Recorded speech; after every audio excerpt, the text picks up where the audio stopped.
Hey, what's up guys, it's your boy KCM What Ifs. Today we are gonna be reading The Turn of a Hero, or What If Naruto Left Jiraiya and Betrayed Konoha. So sit back, relax and enjoy. You're late, said Pain as he appeared before Deidara and Sasori as they entered the hideout. It wasn't our fault, said Deidara. The Jinchuriki proved to be stronger than we anticipated. Sasori didn't say anything. Pain merely stared at them for a few seconds before replying, "It matters not. We must begin the extraction immediately." He turned his back to them and faced the inside of the cave. He went through a couple of seals before bringing his hands down to the ground, softly saying, "Summoning Jutsu." A statue rose from the ground, or more precisely, the Geto statue. "It is time we assemble." One by one, figures started to appear above each finger. Deidara's clay bird dropped Gaara on the ground, before it disappeared. Then, he, along with Sasori, took their place in their respective fingers. And, yeah, I know it sounds weird. Pain's hologram then appeared in his respected spot. He looked at the rest of the members. "We shall now commence the sealing of the One Tails. Like before, it will take 3 days, and 3 nights. Haydn snorted from his spot. "This is such a pain in the ass. Don't you have a quicker method of doing this, leader?"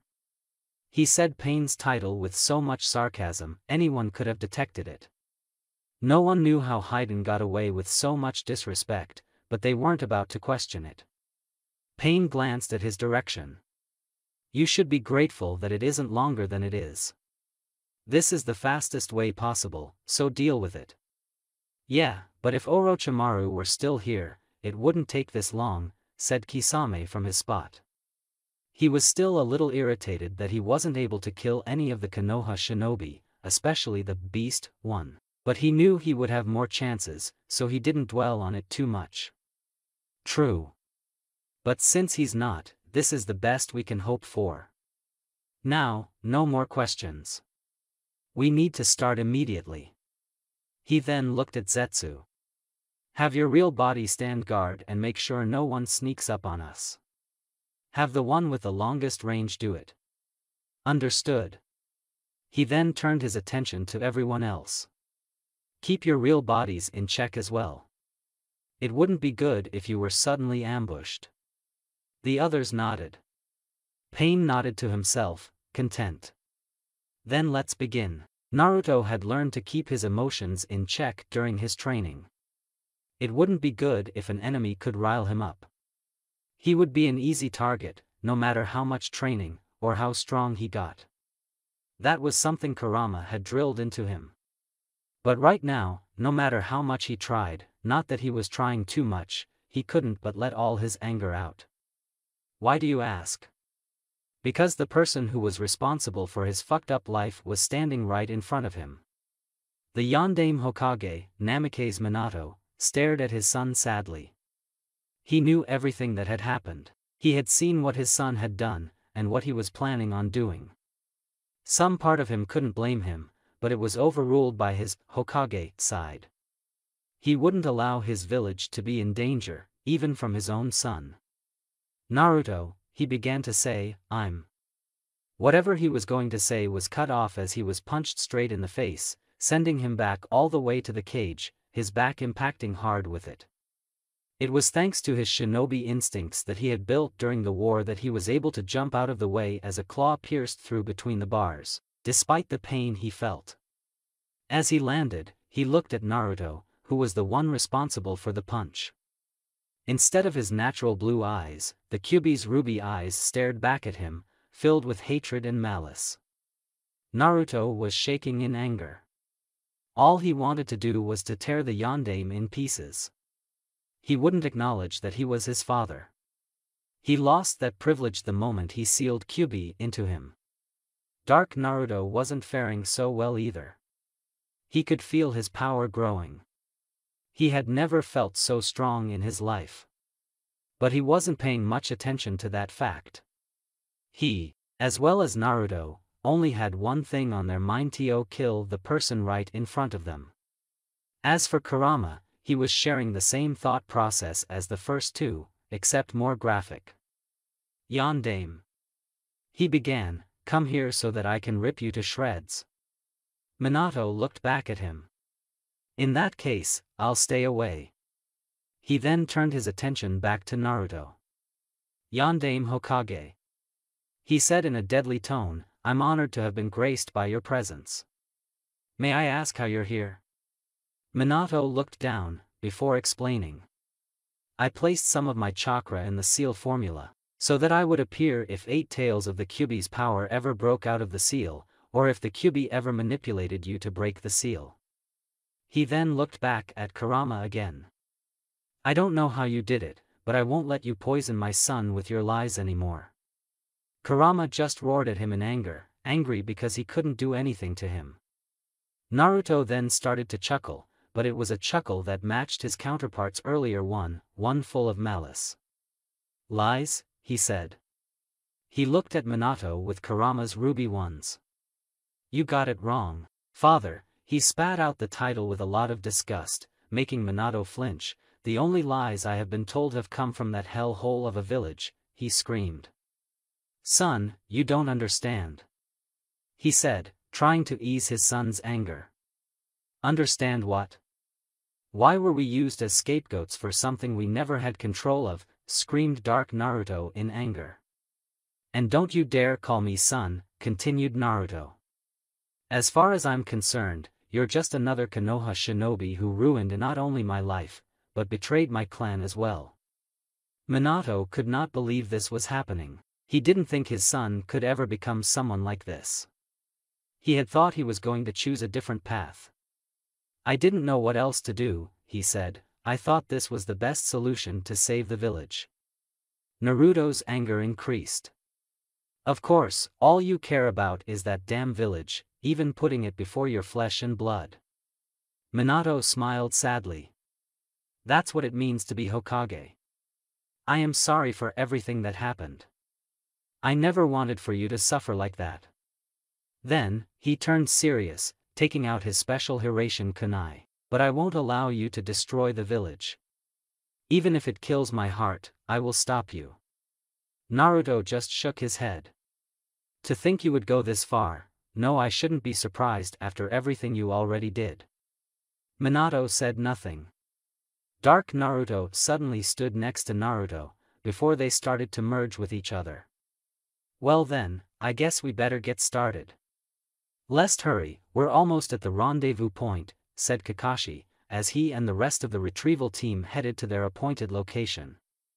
I can't believe the Akatsuki are moving so quickly, thought Kakashi. He then glanced at his team, or more specifically, Sakura. She had been silent ever since she had been woken up after having the genjutsu removed. He suspected that she was angry for losing so easily. After all, it only took Itachi a mere glance, and she was defeated. He shook his head. He had other important matters to worry about. Sakura sighed quietly to herself, as she hopped from tree to tree. She was berating herself for her embarrassing defeat. She had trained so hard for the last 2 years, but it looked as if nothing had changed. No, she thought to herself, they are just too strong for me. How am I ever going to go against people like that? How am I ever going to catch up to Sasuke-kun and Naruto? Her mood dampened when that thought crossed her mind. She was too weak to bring them together once again. Somewhere in the back of her mind, she knew that was true. But she still refused to accept it. Somehow, I'm going to get them back to Konoha, back home, where they belong. With that, the retrieval team continued its path to their target. Uchiha Obito stood on top of the Uchiha hideout, staring at the clouds. He could not believe how quickly things changed. Once upon a time, he was a Konoha shinobi, ready to give his life for the sake of the village. Now, to think I used to be like that. Obito shook his head. His thoughts then drifted towards the only girl he ever loved. I still can't believe she died. But still, I guess it's better this way. There was no doubt that she would have probably sided with the village. Then, he would have been forced to kill her, something he didn't think he could do. His hand instinctively went to his left eye, the same eye he had given to Kakashi. Did he regret it? He would be lying if he said no, but it wasn't a complete yes either. But now he had new eyes, and was stronger than ever. He could take any Kage and beat him or her. He could hold his own against two, but further than that, it was beyond his skill. He knew that he wouldn't stand a chance against the real Uchiha Madara. He doubted if there were any shinobi who could, beside the Shodai Hokage.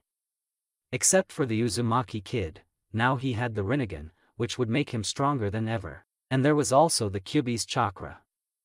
But Obito doubted the tailed beast would lend it to him, considering how the beast was.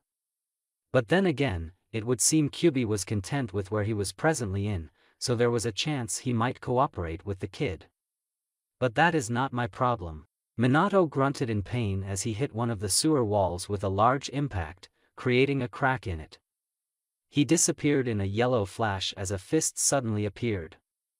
Naruto reappeared in front of him in a black flash, and aimed for a kick as Minato blocked it, before taking his special kunai and bringing towards Naruto, who blocked with it his own, before he disappeared in another black flash, reappearing on the other side of the room.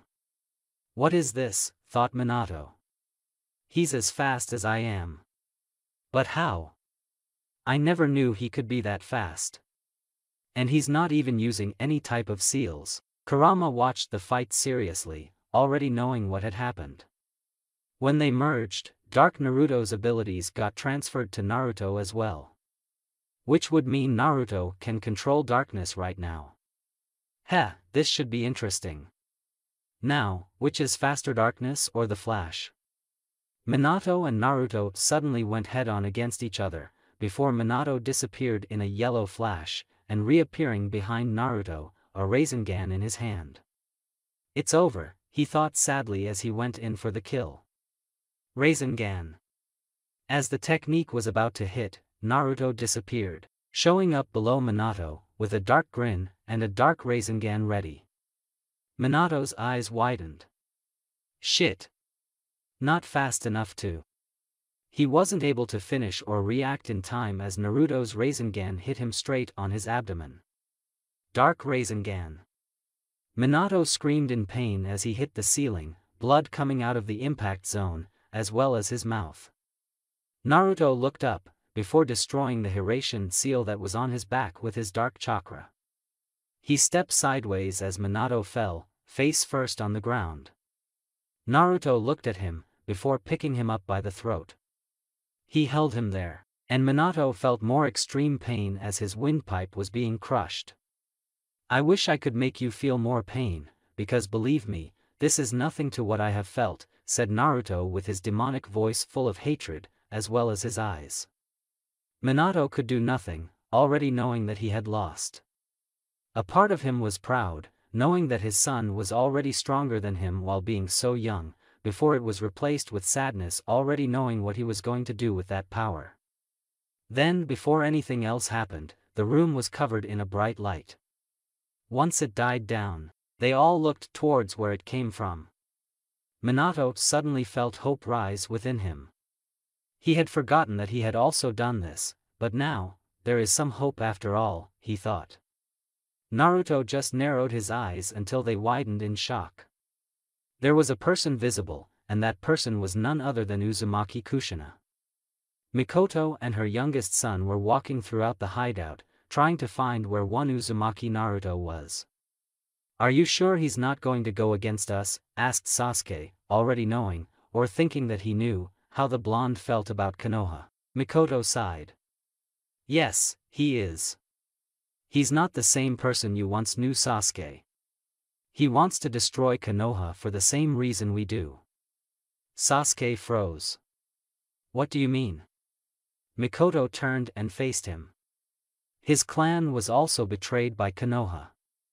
Naruto's mother and my best friend, Uzumaki Kushina, was what they wanted.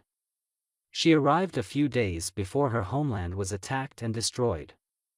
Konoha did nothing to help them.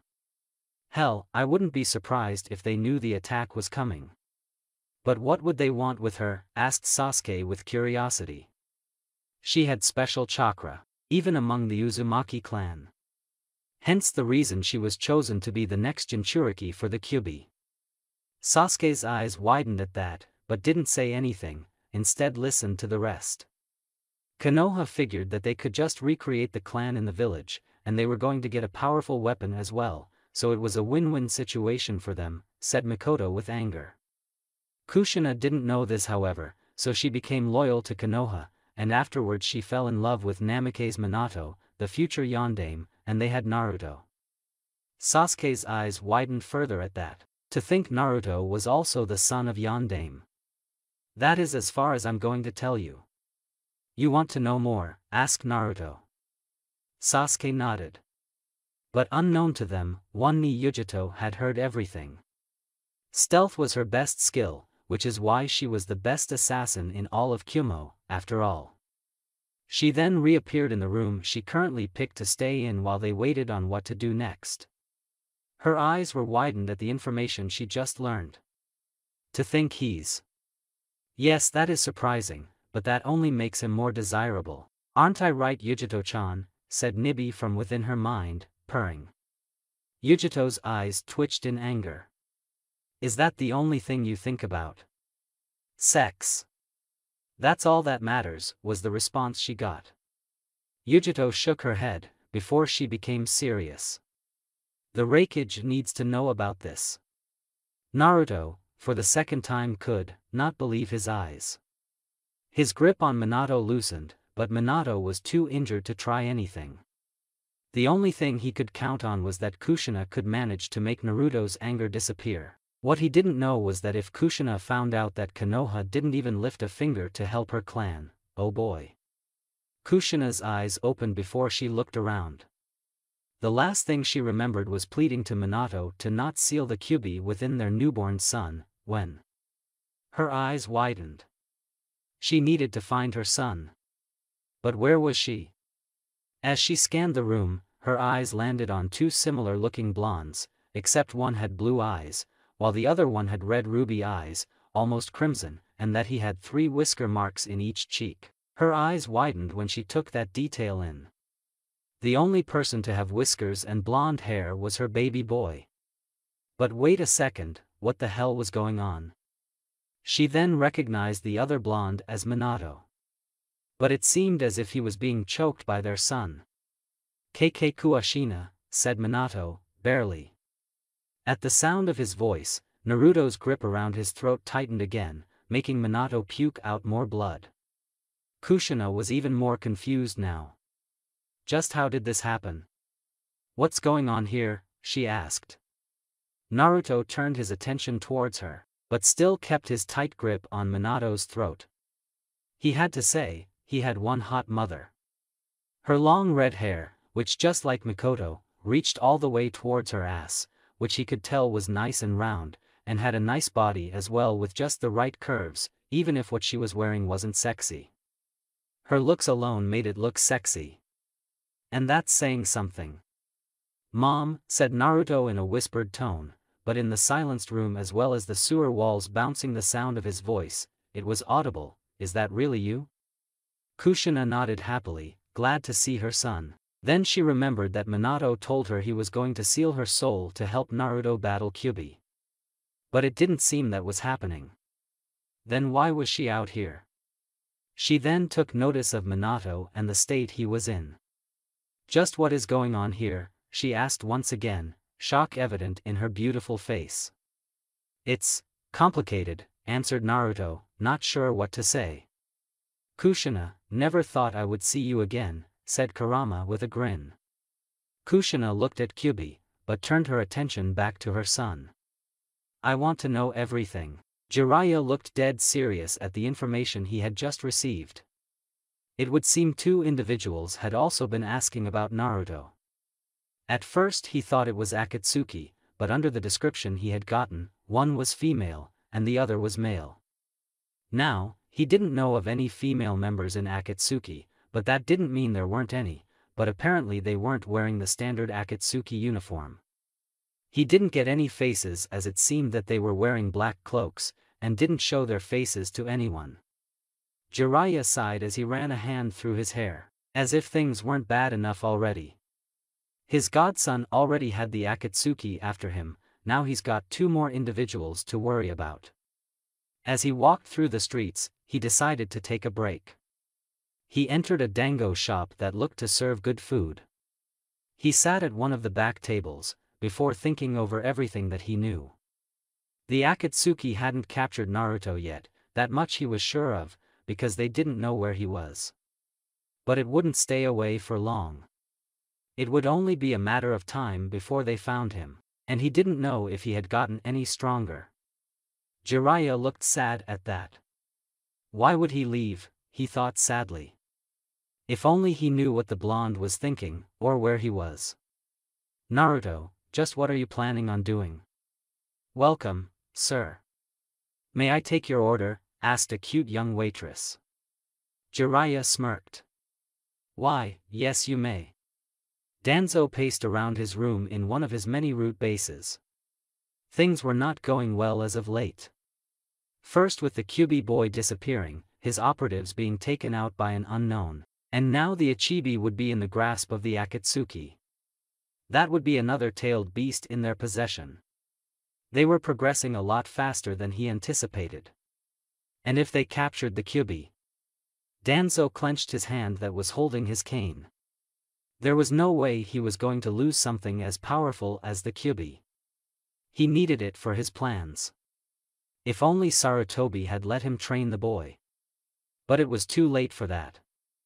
Danzo sat in one of his chairs. What could his next move be?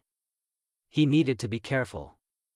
He couldn't afford any more mistakes. Kushina was currently in too much shock.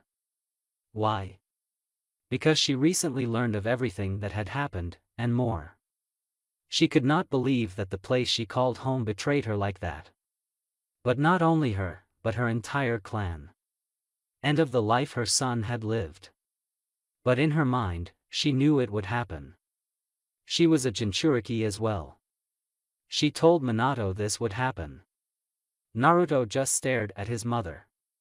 Even though he wanted nothing more than to just embrace her, there was the chance that she could side with Konoha, and he would never let something as affection stop him.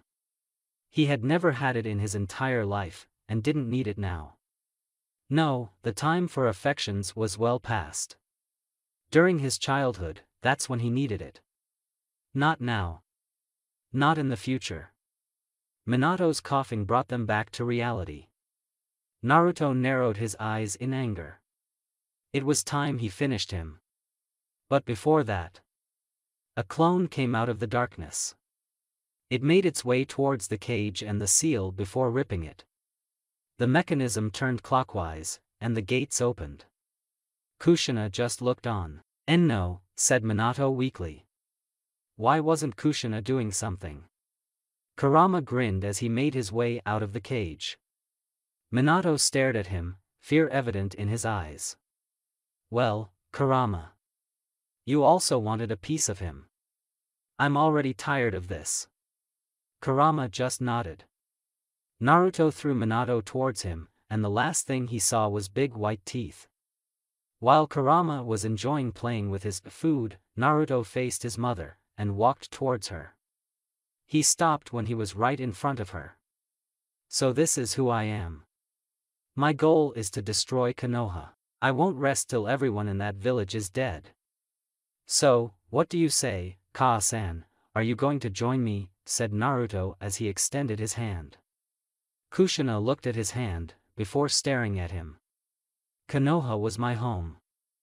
I once thought I owed them for everything they did for me. But finding this out. She then looked him straight in the eyes. Is this what you really want? To destroy the very people you once called friends? Naruto nodded. He had already come to terms with that a long time ago. Then Kushina took his hand. Then yes, I will join you. She smiled. Naruto smiled back. But it wasn't a fake one. It was one of those few moments in which he really did smile.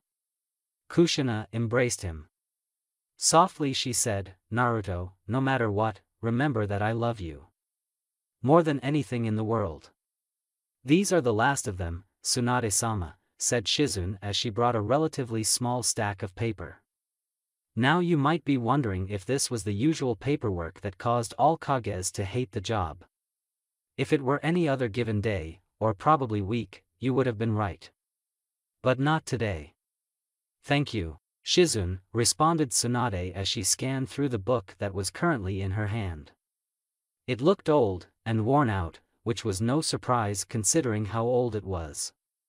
If I may ask, Tsunade-sama, began Shizune as she looked at the two medium-sized stacks of paper on the desk, what exactly are you looking for? Tsunade sighed before she put the book down on her desk. She placed her elbows on her desk, folded her hands together, and looked at her oldest apprentice. What I'm about to tell you is top secret. You are not to tell anyone, understand? She said seriously. Shizune nodded. She rarely saw her master like this, and when it was important. I discovered this accidentally. If it weren't for Danzo sending his lackeys out, I would never have found this out. She took a pause, before she continued. Since it became clear that that old goat was still up to his old games, and that he still had his root division active, I decided to look through Sensei's old files, see what he had on root so that I could finish that program, hence why I asked you to bring them. Shizune nodded, understanding so far. While looking through them, I found this hidden within them. She picked the old book up. What is it? Asked Shizune. It turns out to be Sensei's diary, everything that he kept a record of. Tsunade looked down at that. Shizune could see she was sad, but for what reason? What was in it? She finally asked. Tsunade sighed. Everything. Everything since the Second Shinobi War, which is when he started it, to his death. I don't know what it was doing inside those documents, but it doesn't matter. Tsunade shook her head. How could I have been so foolish? I should have known. She muttered to herself. Shizune became even more confused. Tsunade-sama, what are you talking about? Tsunade looked at her apprentice. Turns out I was right. This place really is a hell-hole. Naruto woke up with a start, finding the stares of both Uchiha Mikoto and Uchiha Sasuke. Finally awake, Dobe, you know who said that. Naruto mentally chuckled, the nickname bringing memories of when they were a team. Outwardly, he asked, when did you get here? Mikoto decided to answer. Oh, about a couple of hours ago. She raised one of her eyebrows. What were you doing, anyway? I know for a fact that you weren't sleeping, more like in deep concentration. Naruto didn't answer, instead getting out of bed, and putting a black shirt on, the Shodai's crystal necklace underneath. He already had his black umbu pants on. Oh, nothing. Just had to take care of some personal business, he finally said. Sasuke and Mikoto just looked at him with curiosity, but he didn't say anything else, instead walking out of the room, the two Uchihas having no choice but to follow. The truth was that after Kurama had enjoyed his meal, and mother and son had stopped their embrace, the two decided to get to know each other, hoping to make up for lost time. They were also trying to find a way to give energy to Kushina's soul once it ran out of chakra. The two had lost track of time, and would have continued if it weren't for the interruption. So, began Mikoto, what will our next move be? Sasuke stayed quiet, trying to see if his mother was right about the blonde. Naruto gave her a glance before looking forward. For right now I'm going to train with my new eyes. And Kurama's power, he mentally added. Oh, I didn't know Miko-chan was here, said Kushina from within his mind.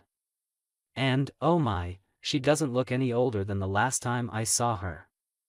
Oh yeah, I gotta agree with you on that, said Dark Naruto, but then again, you're a real beauty as well. Kushina giggled. Why, thank you for the compliment. Dark Naruto grinned, not that the original could see. No problem. Kurama quietly grumbled to himself. Oh dear lord, now I have to deal with this. Naruto mentally shook his head at his other self, not quite believing that he would see their mother like that, even if he agreed, not that he would say that out loud. "We need to talk," he said to his other self seriously. "Oh," said Dark Naruto, not surprised, "and what, pray tell, do we need to talk about?" "Later," was all he said. Dark Naruto grinned to himself. Of course he knew what he wanted to talk about. They were the same, after all. Sasuke looked at Naruto, not quite believing that he was the same person as the one he once knew. But not only that, he seemed stronger than ever, probably even than himself. And now he had a strong dojutsu, which would make him stronger. He clenched his left hand, irritated at that fact. Their rivalry was still present even after 2 years, stronger if I were to say so myself, and him finding out that he was that far ahead, well, you could see why he was irritated. Mikoto glanced at her younger son, already knowing what was troubling him. This is something that is not needed at the moment, she thought to herself. Indeed, trouble within the group could cause major consequences. For the time being, they should not be together. She mentally grinned. Well, I was planning on having my entire family reunion, anyways. Well then, while you do that, me and Sasuke have something to do, she said out loud. Sasuke's rivalry thoughts left at the moment, replaced by confusion. Now it was Naruto's turn to raise an eyebrow. "And what might that be?" he asked her. Mikoto chuckled. "It's something personal." Now Sasuke understood. Naruto nodded. "Suit yourself," he said. "Oh, and Obito will be staying with you, along with that Kumo bitch." Naruto sweat dropped at what she called Yujito. "Kumo bitch? Who's that?" asked Kushina. "Oh, that's just another beauty. Don't worry, you'll meet her soon." Naruto nodded again. With that, Mikoto and Sasuke started to walk away. "What do you think they're gonna do?" "I don't know, and I don't care. I have a Rinnegan to master, as well as your power, Kurama." Kurama nodded. "With shadow clones, it will be faster, but it doesn't mean it's gonna be easier." Naruto said nothing. Mikoto, Sasuke, Obito, and Team Hibi were standing outside the Uchiha hideout in the Land of Lightning. "So you're leaving?" asked Obito. Mikoto nodded. "Yes. It shouldn't take too long. And keep your eye on that idiot to make sure he doesn't overdo it, as well as that little kitty cat." Obito nodded, quite amused at their conquest against each other. But hey, who doesn't enjoy cat fights? Once he left, she turned to Team Hibi. "All right, then, our mission is quite simple." She took a pause. "Our mission is to find one Uchiha Itachi." The team wasn't all that surprised. Besides, that was their mission before it was interrupted by this reunion. "So what are we gonna do?" asked Suigetsu. "Are we gonna split up again, and see what we can find?" Mikoto shook her head. "That won't be necessary. Even though I don't really care what Akatsuki's goal is, or what they're up to, I still needed to keep tabs on my older son. We just need to contact one of my contacts, and we'll find him." "Well, that will make this easier," thought Karen. Jugo agreed with her also. Suigetsu was just subtly checking Sasuke's mom out. Well, Mikoto knew what he was doing, but didn't bother to stop him. "I didn't know you kept a spy network," said Sasuke. Mikoto smirked. "Well, I do, and while not as great as Jiraiya's, it gets the job done. Now let's move." The 5 disappeared. Yujito watched them leave from the rooftop. She had already sent her message to the Raikage, but without receiving a reply, she would just have to stay here for the moment. "Not that it will be a problem," said Nibi. Yujito sighed. "What do you want now?" she said. "It's not what I want, but what you want." "What are you talking about?" asked Yujito, quite confused. "Oh, you can't lie to me, kitten. I know that you want nothing more than to just ride that man till you die. I've seen your recent dreams, after all." Yujito blushed. "You what?" Nibi shrugged. Well, I was bored, so. I can't believe you. We need to have a serious talk about privacy. Hey, you're the one who had the dreams, so don't blame me. All I did was take a peek. Maybe. Yujito just grumbled to herself, the blush still in place, as she walked back inside the hideout. Shizune could not believe what she just heard. She knew her master hated the village until she met Naruto. Well, she knew for a fact that somewhere deep inside that she still did, and that Naruto was the only one keeping her here. It was a miracle she hadn't left yet. Maybe she was hoping that Naruto was going to return. Tsunade-sama, just what is inside that journal? Asked Shizune. Tsunade stood up from her chair, and walked to one of the windows, looking down at the village. It turns out that they knew all along, but didn't do anything, she said. This confused Shizune even more. Knew what? Tsunade sighed. Kiri, Iwa, and Kumo were planning on attacking Yuzu. It was pretty obvious why. Shizune looked down, starting to understand. Because they were becoming too powerful. Tsunade nodded. Yes.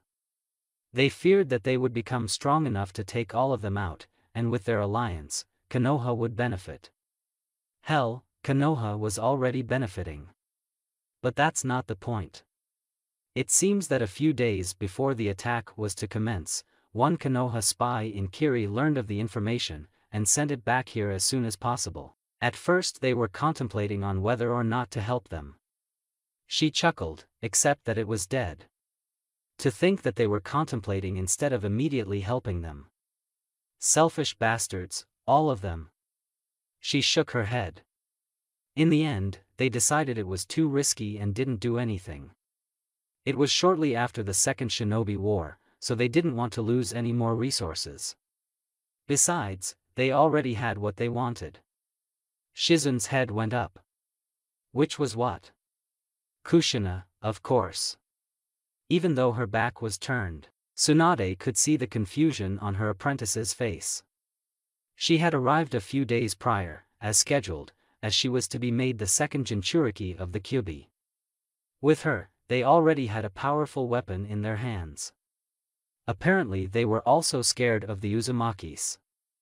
Like the other villages, they feared that maybe one day Yuzu would turn against them. Idiots. If they would have used their heads they would have realized how stupid that sounded. Shizune was at a loss for words. To think the village she loved could do this. They also came up with the idea that they could just rebuild the clan in Konoha where they could control it.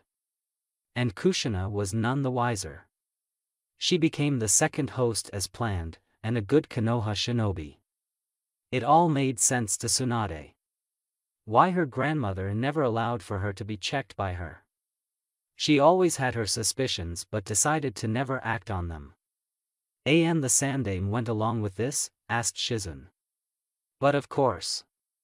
In his mind, he was doing the right thing, the best for the village, not knowing that he was also betraying his teachers, as well as the very founder of this village. Tears were coming out of Tsunade's eyes by this point. How could she have been so foolish? She should have known that there was no way that Konoha didn't know. Even before Jiraiya, Konoha had a good spy network. To think her grandmother was betrayed like this, and Naruto. Oh, Naruto. If he ever found out about this. Is that why he left? She asked herself. Because he somehow found out about this. Tsunade closed her eyes tightly, but the tears still came. Shizune just had her head down, not knowing what to say. But what could she say? What will I do? Thought Tsunade. What will I do? Thank you very much, said Baki in gratitude. Yes, you don't know how much this means to us, said Temari. You can thank us once we get him back, said Inuzuka Hana. Yuzuki Yugao nodded. Yes. But don't worry, we will complete this mission. The team Tsunade had dispatched was composed of Hana, codenamed Dog, Yugao, codenamed Cat, Tenzo, the captain, codenamed Yamato, a nameless Umbu, whose skill apparently was good enough to be here, codenamed Eagle, and Hana's triplets. They were all wearing the standard Umbu uniform, along with the mask, except for the dogs. Yamato clapped his hands together. Well then, let's move on. The other three nodded. Just as they were about to leave, movement caught their eye. And it happened to be none other than the Itachi/Sasuke retrieval team. As they arrived at the entrance to the sand village, Yamato stepped up. Kakashi-senpai, it seems you made it in time. Kakashi nodded, feeling refreshed after a soldier pill. Yes. For a moment, I thought we weren't going to. He then took the rest of the team in, recognizing them instantly. He used to be in Umbu, after all. He felt a lot better to have them with the team. Temari gazed at the newly arrived shinobi, before realizing Naruto wasn't there. Voicing her observation, she asked, if I may ask, where is Naruto? The rookies all flinched at the question, looking down. Kakashi, too, looked away. Sakura decided to answer. Temari, he left the village 2 years ago. Temari's eyes widened at the answer. In her mind, there was no way the little grunt would ever leave. Kakashi decided to intervene. I know you have questions, but they're gonna have to wait. We have a mission to complete. Temari nodded. Well then team, let's move. Wait a moment, somebody screamed. The team, Baki, and Temari turned to find Elder Chiyo walking towards them. I shall accompany you. But Lady Chiyo, you retired a long time ago, said Baki. Chiyo shook her head. It would seem as if I have to come out of retirement. Besides, there needs to be a sand shinobi present for this. Gaara is our Kage, not theirs.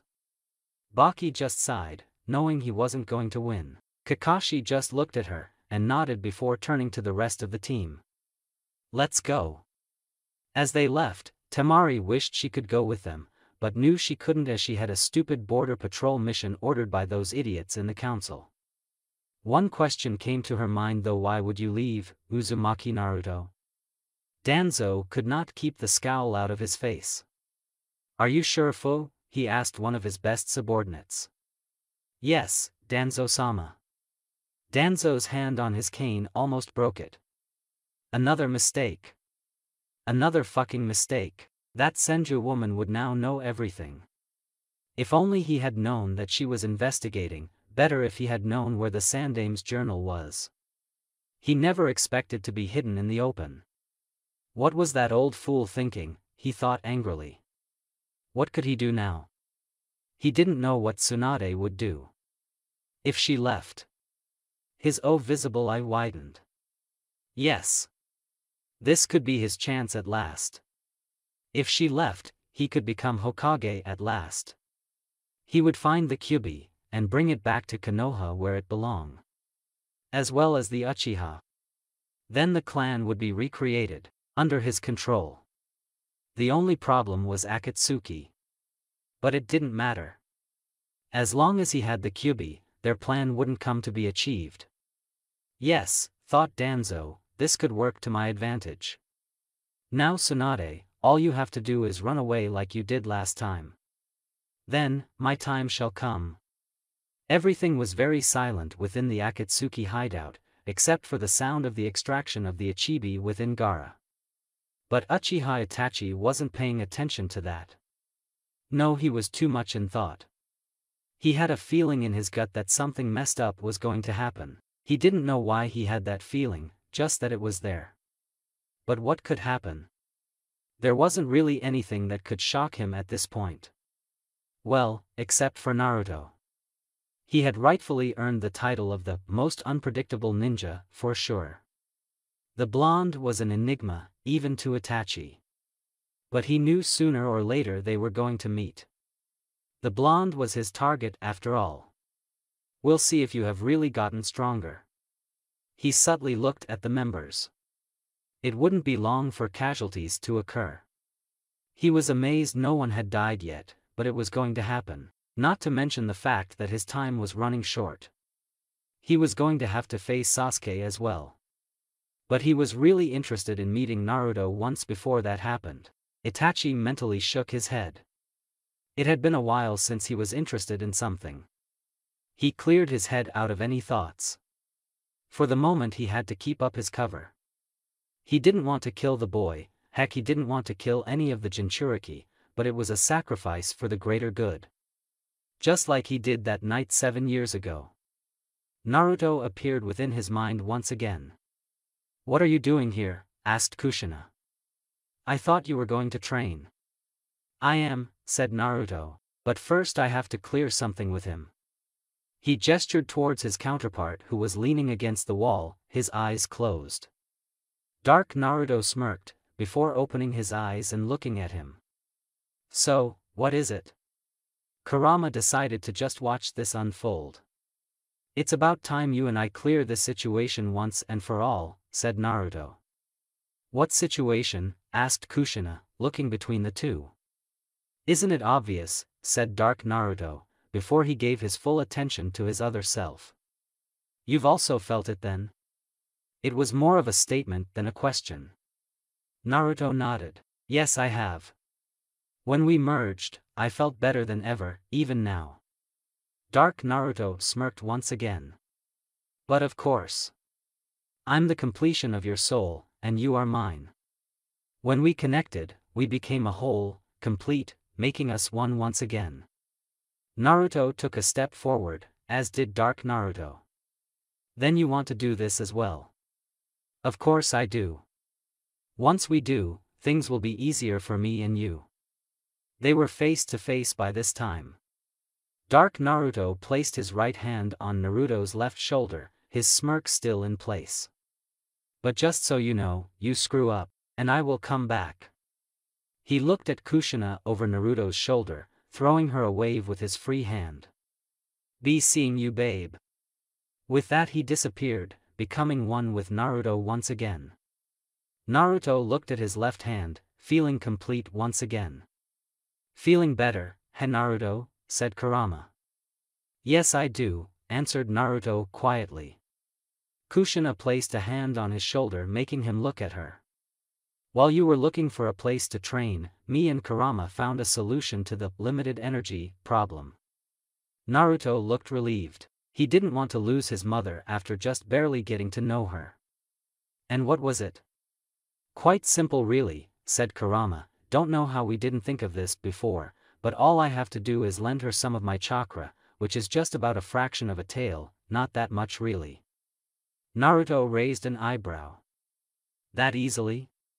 But wait, isn't your chakra harmful to anyone but me?" Kushina chuckled, making him look at her.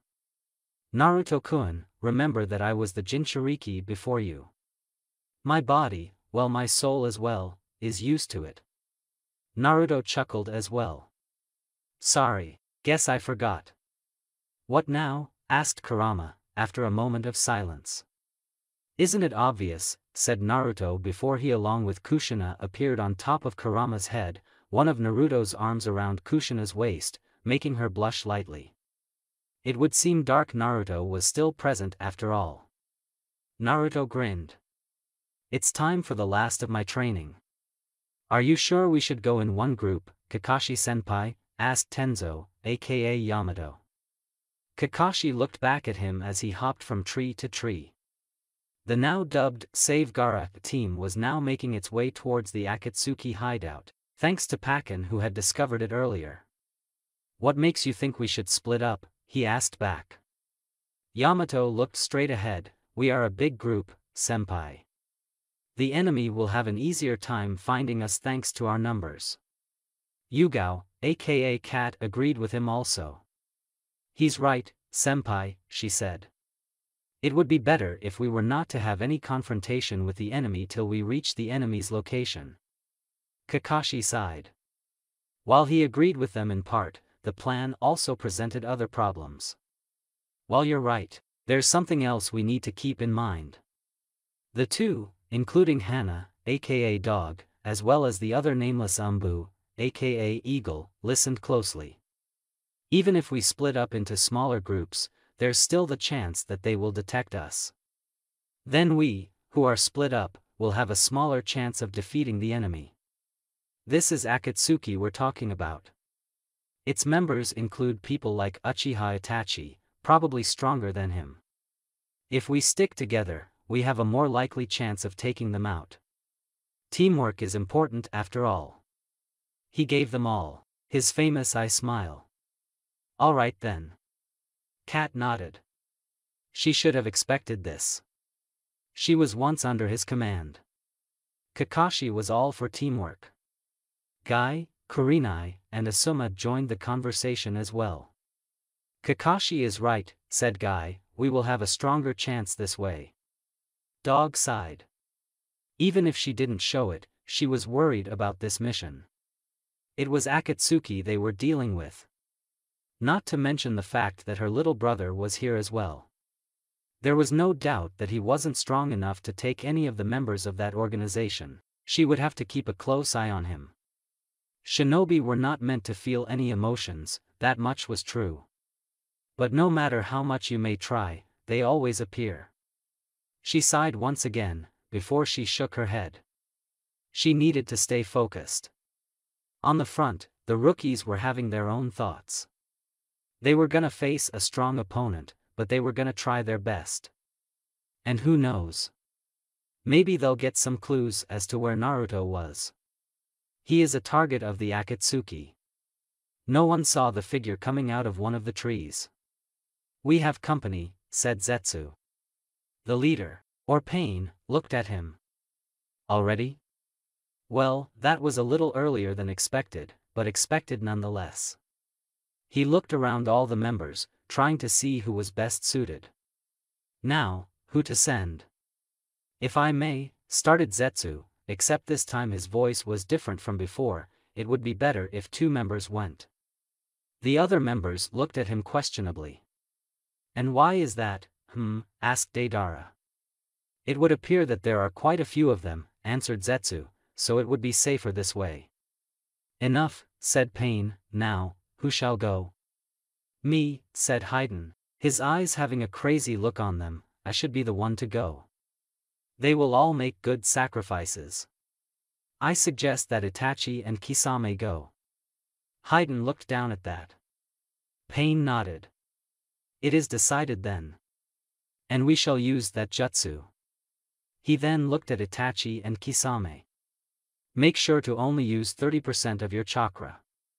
The rest will be needed for the extraction of jutsu. Kisame nodded. It will be enough. Then he grinned. Looks like I get to have some fun. Itachi just looked bored. Sasuke was at a loss at what to do. He never imagined that he would ever be in this position.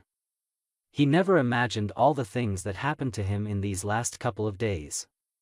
He took a glance at his mother at his side. Who knows what she was gonna do once they found Itachi? Sasuke then thought about his brother, the same he hated with his life no less than a day before, but now that he knew what really happened that night. To think he once called Konoha his home. Well, it looks like he made the right choice in leaving. Sasuke, said Mikoto all of a sudden, leave all the talking to me. I know you want to talk to your brother, but that will come later. We will have to persuade to come with us willingly, not to mention the fact that he has his partner with him. Sasuke quietly nodded. He knew that Akatsuki worked in pairs, and he had already met them before. Excuse me, said Karen. Mikoto looked back at her with an uninterested look. What? She said. Karen readjusted her glasses, a habit of hers when she was nervous, before answering. Who might this partner be? Mikoto turned her head back. Hoshigaki Kisame. Karen's eyes widened. She knew the stories of that man, of everything he did in Kiri, killing his own comrades, and a bunch of more horrific things that she didn't know. She doubted that even Orochimaru in his prime could have taken the man, said to be a tailed beast without a tail, thanks to the amount of chakra he possessed. Suigetsu smirked. Looked like he was going to get the chance of possessing one of the other famous swords of Kiri. He made the right choice of sticking around with Sasuke, it seemed. And looking at his hot-ass mom made for a great bonus, he thought. Jugo was just silent. All he cared about was seeing what Sasuke was capable of. Mikoto glanced to her right as she hopped from a tree, before smirking. As they continued further on, Zetsu appeared from the same tree that Mikoto looked at.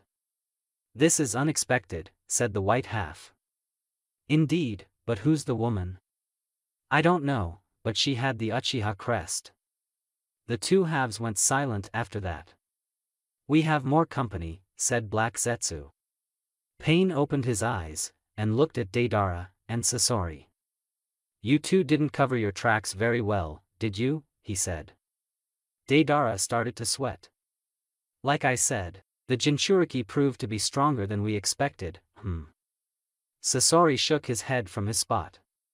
"Your methods are too crude for any secret operation." Deidara looked outraged at that. "Oh yeah, well those explosives of yours aren't exactly subtle, my friend, Why you?"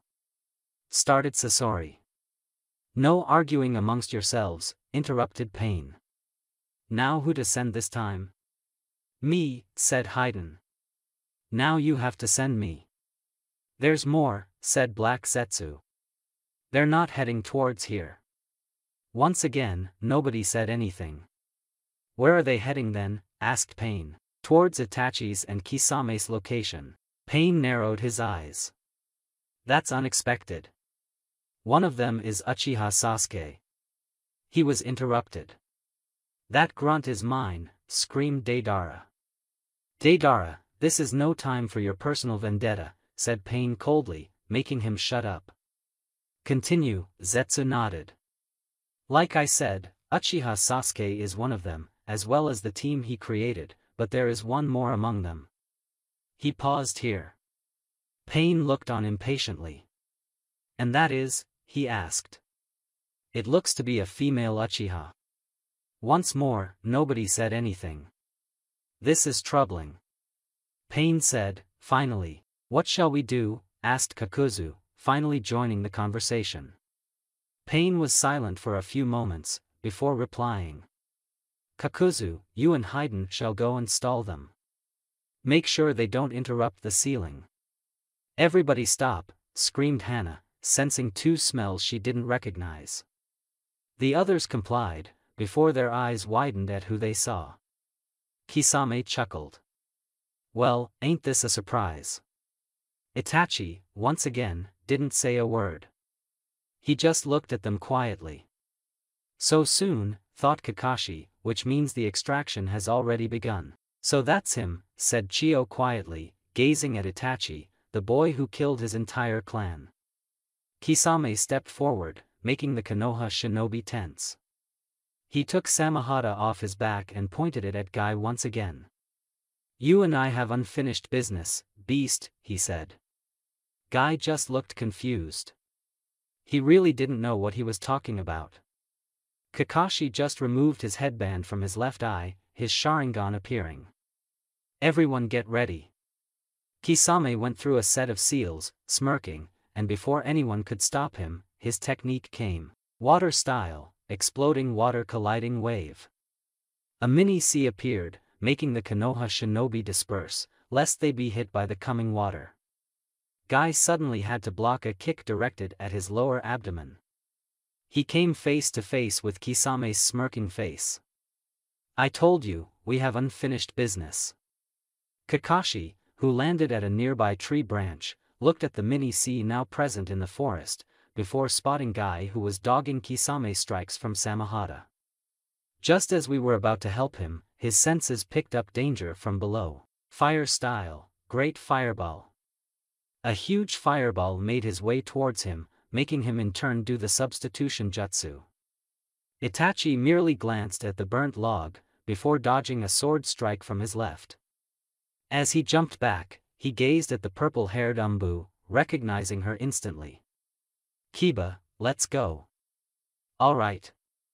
Itachi didn't have to turn around to know what was coming. Two screams of Getsuga, and he was pushing Chakra to his feet, jumping upward, dodging the double attack. As he landed, he took in his situation. This could be troublesome, he thought. 8 trigrams, vacuum palm. Kisame immediately cut his flow of chakra to his feet, making him submerge underwater, the attack missing. Gai-sensei, said Niji, as he, Tenten, and Lee landed beside him. Gai gave them a slight nod. Thanks for the support, but stay focused. The team looked around, trying to find the swordsman. Below us, screamed Niji, finding him thanks to his Byakugan. Thanks to his experience, Gai jumped away in time, and Niji who saw the attack coming. Lee and Tenten weren't so lucky. Their eyes widened as their feet were grabbed from below, pushing them down. Two Kisames came out of the water. Just as Niji was about to help his teammates, another Kisame came from behind, bringing Samahata down on him, making Niji to protect himself. Kaiten. This Kisame was hit, before exploding in water, making Niji realize that they were water clones. The two Kisames smirked as they finished their hand seals. With a shout of, "Water style, water prison," Lee and Tenten were caught in the technique. Gai cursed as he saw this. "Shinaro," screamed Sakura as she brought her fist down upon Itachi. As she made contact, she smirked, before it turned to one in worry as Itachi burst into crows. She screeched as she was pulled on, Itachi swinging her a good 20 feet. As she stopped, she hissed in pain as she felt her shoulder. His physical strength is amazing, she thought. Team 10 came into the picture. Partial expansion. Choji brought his enlarged fist back. Before it came into contact, the fist stopped, as well as Choji. Choji was wrong, asked Shikamaru in worry. Demonic illusion, shackling stakes, thought Itachi as he looked at him with his Sharingan eyes. Choji looked around in worry inside the Genjutsu world. Soon the stakes came on him, making him scream. He fell face first on the water, floating away. With that, Choji was out. One down, thought Itachi. He took out a kunai from his cloak, and blocked another strike from Cat. Eagle now. Eagle came from behind, his sword in hand. Itachi smirked. What, thought Cat. Yugao down, screamed Kakashi as he appeared beside Yugao, pushing her underwater. Eagle on the other hand, wasn't so lucky. An explosion later, and he was dead. This isn't good, said Shikamaru as he barely pulled Choji from the water thanks to his weight. How is he? He asked Ino. Ino shook her head. He's alive, but he's trapped in a strong genjutsu, she answered. Asuma was looking around, trying to find Itachi. We're not well organized, he thought. Sakura stood up. She was cursing inside her mind. Was all my training for nothing? She asked herself once again. He's just playing around with us. Kaiten, screamed Niji as blocked the water bullet from Kisame. Kisame smirked. Well, it would seem you have a decent student, he said. Gai narrowed his eyes. I might have to use that move after all, he thought. Niji, he said out loud. Niji glanced at him. Once I tell you to, go and rescue Tenten and Lee. Niji nodded. Kisame was just looking at them, his smirk still in place. He brought his hands together, making Niji and Gai take a step back. Water style, rainwater shark wave. Niji, now. Niji made his way towards his trapped teammates. Gai concentrated, his gates opening as the technique hit head-on. Kisame looked confused at that. He didn't even try to dodge, he thought. He didn't care about the others. All he wanted was to kill Gai. 8 trigrams, 64 palms. The two water clones didn't have a chance. They, along with the water prison, were destroyed. Tenten sucked a big scoop of air as she fell down, breathing hard, before Niji caught her. You okay? He asked her. Yeah, thanks Niji. I owe you one, she said as she smiled at him. Lee turned his attention towards where his sensei was last seen, before he was blinded by a bright light. Niji and Tenten following. Kisame shields his eyes as he sees the water being pushed back. What tremendous amount of chakra, he thought. Sixth gate, Kai. Before Kisame could react, Guy was in front of him. Fast, thought Kisame. It was also his last. Asa Kajaku. And with a barrage of hits from that move, Kisame was flung back all the way out of the mini-sea, dead. Or so Team Guy thought. Kurenai grunted as the air left her from a tremendous punch in her gut, courtesy of one Uchiha Itachi. Chakra Needle. Itachi skillfully dodged all of the chakra needles, before throwing Kurenai away. Impressive technique, he thought as he looked at Hinata. Hinata glanced at her sensei, seeing that she was knocked out, but alive. I can't win here, she thought as she looked at Itachi. Thanks to the Byakugan, she could dispel all of the genjutsus he could throw at her, except for Tsukuyami of course. What am I going to do, she thought worriedly. Before Itachi could make a move, he looked upwards, a sphere of insects heading him away. Secret technique, insect sphere, said Shino quietly as he appeared on top of a tree. Itachi crouched down, before doing a set of seals, fire style, phoenix fire. The insects were fried by the small fireballs as soon as they were hit. Shino silently cursed before dodging a punch from Itachi, who was suddenly in front of him. Itachi raised an eyebrow in respect before rushing back in. Shino barely managed to dodge all the strikes from Itachi. Itachi jumped back. An Aburame who's good at taijutsu? Well, that's a nice surprise, thought Itachi. He was suddenly the one dodging, however, as Hinata came at him with her gentle fist. Itachi dodged all of her strikes before jumping upwards, surprising Hinata, as he came down with an axe kick. She yelled in pain as she hit the ground, puking out blood. Iron Mountain learning. Itachi raised an eyebrow once again as two Shinos came at him from his left and right. He simply grabbed each of their jackets as soon as they came close enough before lifting them up, and throwing them down hard on the ground, and then threw them into a tree. One Shino crumbled into insects, before disappearing. The other laid there knocked out.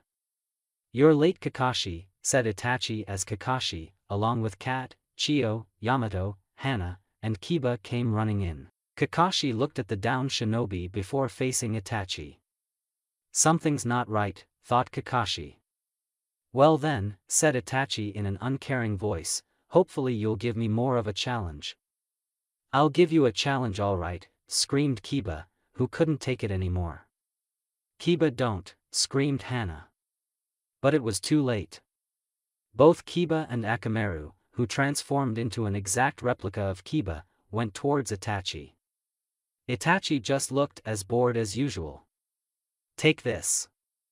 Getsuga. Itachi just took another kunai before throwing it inside the raging tunnel. One Kiba came out of the technique, the kunai embedded in his shoulder. Akamaru, said the apparent real Kiba. Itachi merely sidestepped out of range of the technique. A chirping sound made its way towards his ear. He silently cursed as he tried to dodge the infamous jutsu. Raikiri. Itachi grunted in pain as some of the electricity still managed to hit his right arm. Water style, tearing torrent. Itachi looked behind him as a vortex of water came from Yamato's left hand towards him. Fire style, great fireball. Even though the fireball was bigger, the water jutsu still prevailed, but it gave Itachi enough time to get out of the way of the jutsu. His right arm was numb. He was barely able to do the seals for the fire jutsu, but it hurt like a bitch. He wouldn't be able to move it for a while. Not like it matters, he thought, I've bought more than enough time. He's good, thought Chio, looks like I'm going to have to get into this fight. Kat just held her sword steady, ready for anything. Yamato glanced at Kakashi, wondering what they were gonna do.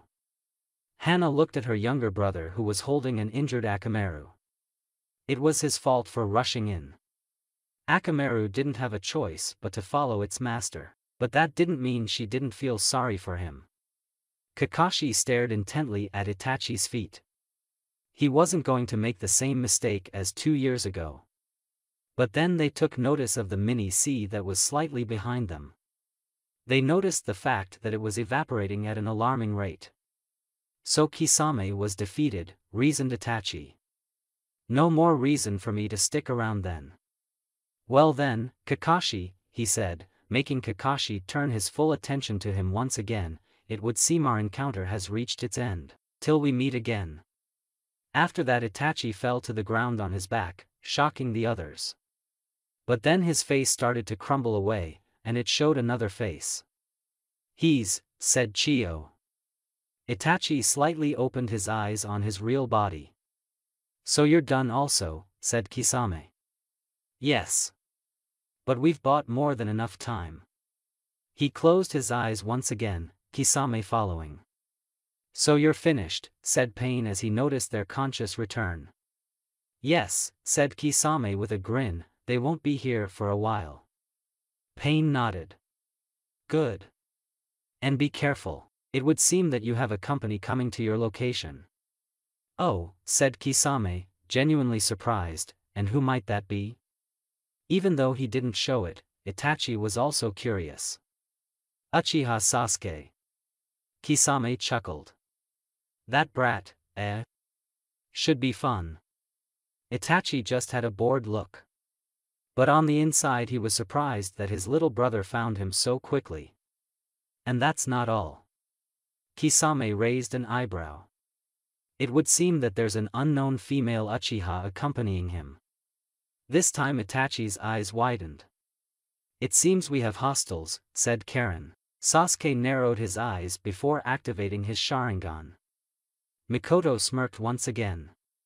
She, of course, sensed Zetsu back there and knew that he, or it, or whatever gender Zetsu was, would report it to the leader of the Akatsuki. Why didn't she do something about it, you ask? Well, because she wanted to have some fun. How far are they? Asked Sasuke to Karen. They're right up ahead, she answered. But one of them, his chakra doesn't correspond with each other. She thought to herself. Indeed, a few more tree hops and in front of them were the immortal duo. Finally, said Haiden. I'm sick of all of this waiting. Calm yourself, Haiden. We have a job to do, said Kakuzu calmly to his partner. Fuck that, responded Haiden. It's time I collect my sacrifices. Kakuzu didn't say anything else to him. He just merely looked at the female Uchiha. I wonder if she has a bounty. Hey, money is important. Mikoto just stared at them with a bored look, similar to the one Itachi always wore. So are these two, eh? Well, I was kinda hoping their leader might have come, but I guess that's just silly thinking. Her Sharingan came to life. Haiden grinned as he brought his triple-bladed scythe to his shoulder. Not only that, but he also brought a rosary out and started to pray. This got confused looks from everyone except Kakuzu. This is no time to pray, you idiot. Haiden glanced at him with one eye. Hey, it's not like I like it either. But I have no choice in this, he said irritatedly. Kakuzu grunted before throwing his cloak off. Well then, shall we begin? Suigetsu grinned as he readied Kubikuribocho. Fine by me. Karen, stay back, said Sasuke. Karen merely nodded. Suigetsu and Kakuzu rushed straight at each other, Kakuzu being faster and punching Suigetsu right in the gut, before the area started to liquefy. Said Kakuzu, surprised. Suigetsu just grinned again as he swung the giant sword towards Kakuzu's face. Kakuzu merely blocked it with his hand. Suigetsu's eyes widened. He was able to block it with merely his hand. What is he? Suigetsu then jumped upwards as Kakuzu threw a low kick, before liquefying his hands and bringing them around Kakuzu's neck, the giant sword falling on the ground. You think this is gonna work? Asked Kakuzu. Well, I think it might, he said. Jugo then went in, the curse marks starting to appear around his body, changing his right arm completely. Time to kill, he screamed. Kakuzu's back started to move, before stitches pierced Suigetsu. "That's not going to work," he said cockily. Kakuzu didn't say a word as Jugo's hit impacted, creating dust around the area. Mikoto, Sasuke, and Karen just looked on. "Okay, I'm done," said Haiden as he put his rosary away. He then took the situation in. "Oh, it already started without me." Once the dust cleared, Jugo and Suigetsu eyes widened at the fact that a dark thing with a mask stopped Jugo's punch. "What is that?" asked Sasuke. "Don't worry," said Mikoto, "it's not really that dangerous." Then another thing came out of Kakuzu's back through Suigetsu, making him burst into water. The thing's mask that was holding on to Jugo's hand suddenly opened. "Wind style, pressure damage," thought Kakuzu. Jugo, who didn't know what was happening, was hit straight on. The jutsu caused a major explosion, making the others fall back. "Jugo!" screamed Karen. "Heh," thought Haiden, always showing off. "Okay, then," said Mikoto, "maybe they're a bit dangerous." Sasuke just tried to see through the cloud of dust. "Is he alive?" asked Sasuke. Karen focused for a few seconds, before opening her eyes. She shook her head. "No, looks like he didn't make it," she said sadly. Sasuke merely stood up. Kakuzu came out of the smoke, unharmed. "Well then, that's that." He then took notice of Sasuke walking towards him. "I should be able to get something for the brat," he thought. Haiden then appeared next to his partner. "This one is mine." "You already took those other two." Kakuzu didn't even pay attention to him. "Is the other still alive?" asked Mikoto. Karen nodded. "Yes. Suigetsu is just knocked out from the blast, but he's still alive." Mikoto nodded before joining her son. Sasuke brought his sword out. "Which one do you want?" he asked his mother. "I'll take the Kakuzu fellow." "You get the other one." Sasuke didn't say anything. Haiden looked straight at him. "Big mistake. Let's G." Whatever he said was cut short as he soon found himself trapped by two white snakes, Sasuke's Sharingan eyes staring right at him. "JGI Jubaku," thought Mikoto, a great technique for capture. "What is this?" screamed Haiden as the snakes tightened their grip on him. "Kakuzu, help me, you piece of shit." Kakuzu didn't even move an inch. The next thing Haiden knew, his head was chopped off his body by Sasuke. "That's not going to be enough," thought Mikoto. "You motherfucker," said Haiden from the ground. Sasuke's eyes widened a bit, before going back to the emotionless look. "Look at what you did to me." Haiden won't be able to keep that up. It isn't his real body, thought Kakuzu. Sasuke just formed a Chidori on his left hand. Haiden's eyes widened. "Kakuzu, get over here." Chidori. Sasuke brought his favorite jutsu down on the head, destroying it. "Well, that's over with," thought Kakuzu to himself. Mikoto just shook her head. "If it weren't for that immortality of his, I don't think Akatsuki would have ever recruited him," she said to herself. The body that once belonged to Haiden fell down, taking a different form. The skin color was a bit darker, and the body seemed more muscular. "If it weren't for the head gone, I could have found out if it were another person. Whatever, it doesn't matter. Now with this guy." Mikoto took out her own sword from her back. The two things stood next to him. "Let's see what he's got." Both things rushed head-on at her, but she did a split, making them go above her, before she headed to the closest, her sword covered in flames. "She can infuse her element into her sword like Sasuke," thought Karen, who was watching the fight from a safe distance. Mikoto sliced the thing in half, the mask breaking, but the other came behind her, opening its mask, shooting wind bullets at her. Mikoto, thanks to her Sharingan, dodged them all perfectly, and went towards the second thing intent on destroying it also. Kakuzu came right in from her left. "I can't let her take out another one of my hearts," he thought. She dodged his first strike before jumping upwards, already completing a set of seals.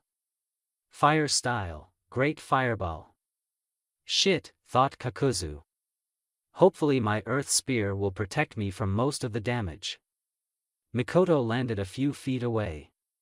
So, the rumors about him having all the elements seemed to be true. Kakuzu came out of the smoke, parts of his outfit burnt. That fireball was strong, stronger than Itachi. I had already lost my water element, and now I lost the fire element as well, he thought. That could have been a great counter against her fire attacks. Oh well, as long as I have my earth element, my earth spear should provide me with the protection I need. Mikoto tilted her head. That skin of his is providing him with a lot of protection. If I take that out, the rest of this should be easy. She focused on her Sharingan, trying to find a weakness. She noticed something odd about his back. There the chakra seemed to be different, but not only that but the masks, they all seemed to be hearts. She smirked. So that's how he does it. He takes the hearts of shinobi with a strong affinity to each element, making him able to use that shinobi's strong element. But not only that, it allows him to live longer. Another fool trying to find immortality. The thing from before went at her, its mask once again opened. Wind style, great breakthrough. Mikoto did something Kakuzu wasn't expecting. She did the same technique. Wind style, great breakthrough. The same jutsus clashed with each other, Mikoto's being weaker, but it allowed her the perfect time to do hand seals. Fire style, flame whirlwind. The wind mask, which was still heading towards Mikoto, was destroyed by the jutsu. Damn, thought Kakuzu, sweating lightly, I forgot that the Sharingan can also copy jutsu. Obviously wind isn't her element, but it was the perfect distraction to allow her time to do a technique that she's really suited for. And now I lost another element, not to mention the fact that I almost used up all of my chakra thanks to that earlier wind jutsu. I shouldn't have used it on a punk like that. Mikoto sighed. Well, as fun as this has been, we really need to get going. Kakuzu tensed. Whoever this woman was, she was dangerous and he knew it. She then did hand seals at an alarming rate. Her mastery of the fire element is really advanced, he thought worriedly. As he was preparing to dodge since he didn't have any protection against her fire jutsus besides his earth spear, but even then it wasn't a total guarantee as he found out earlier the hard way, he noticed he couldn't move his legs. His eyes became frantic. Mikoto smirked as she finished. About time you noticed those ninja wires around your lower body. When did you set them? He asked, shocked. When you came rushing at me earlier. I didn't even know how she could have done it so fast, he thought, amazed. Till next time, she said happily. Fire style, Goka Mekyaku. The wall of fire headed towards Kakuzu, who decided to stop, giving up. The jutsu incinerated the body completely. Sasuke, along with Karen, and an unconscious Suigetsu watched with wide eyes.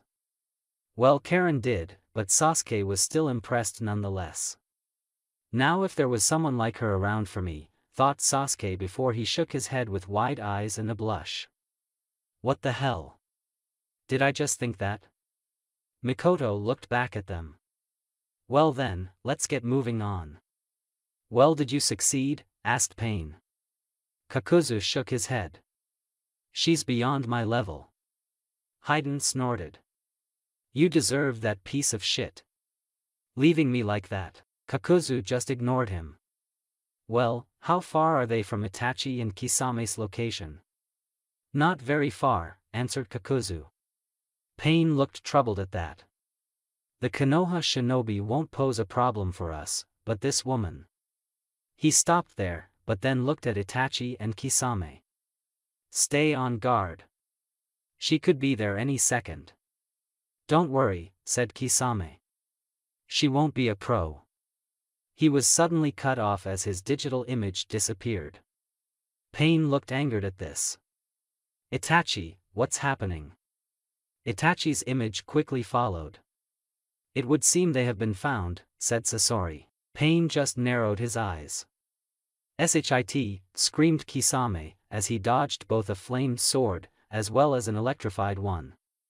He jumped back next to Itachi. But there was something wrong with Itachi. What, you might ask? Well, the fact that his face was filled with shock, something no one had seen in over 7 years, might be a good reason. "KK-Ka-san," he said, unsure. "Ka-san," thought Kisame.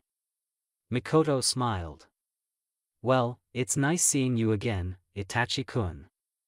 Itachi could just stare at her in bewilderment. Itachi was a man of few words, or no words, if he were to choose. It wasn't that he was shy. No, far from it. The fact was that he got bored. Fast.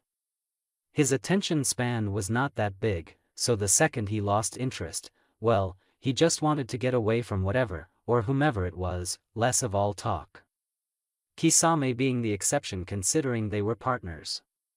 But he was still an interesting person, in Itachi's opinion, besides his bloodlust. He could make a conversation interesting, as well as any situation. So Itachi didn't really mind him that much.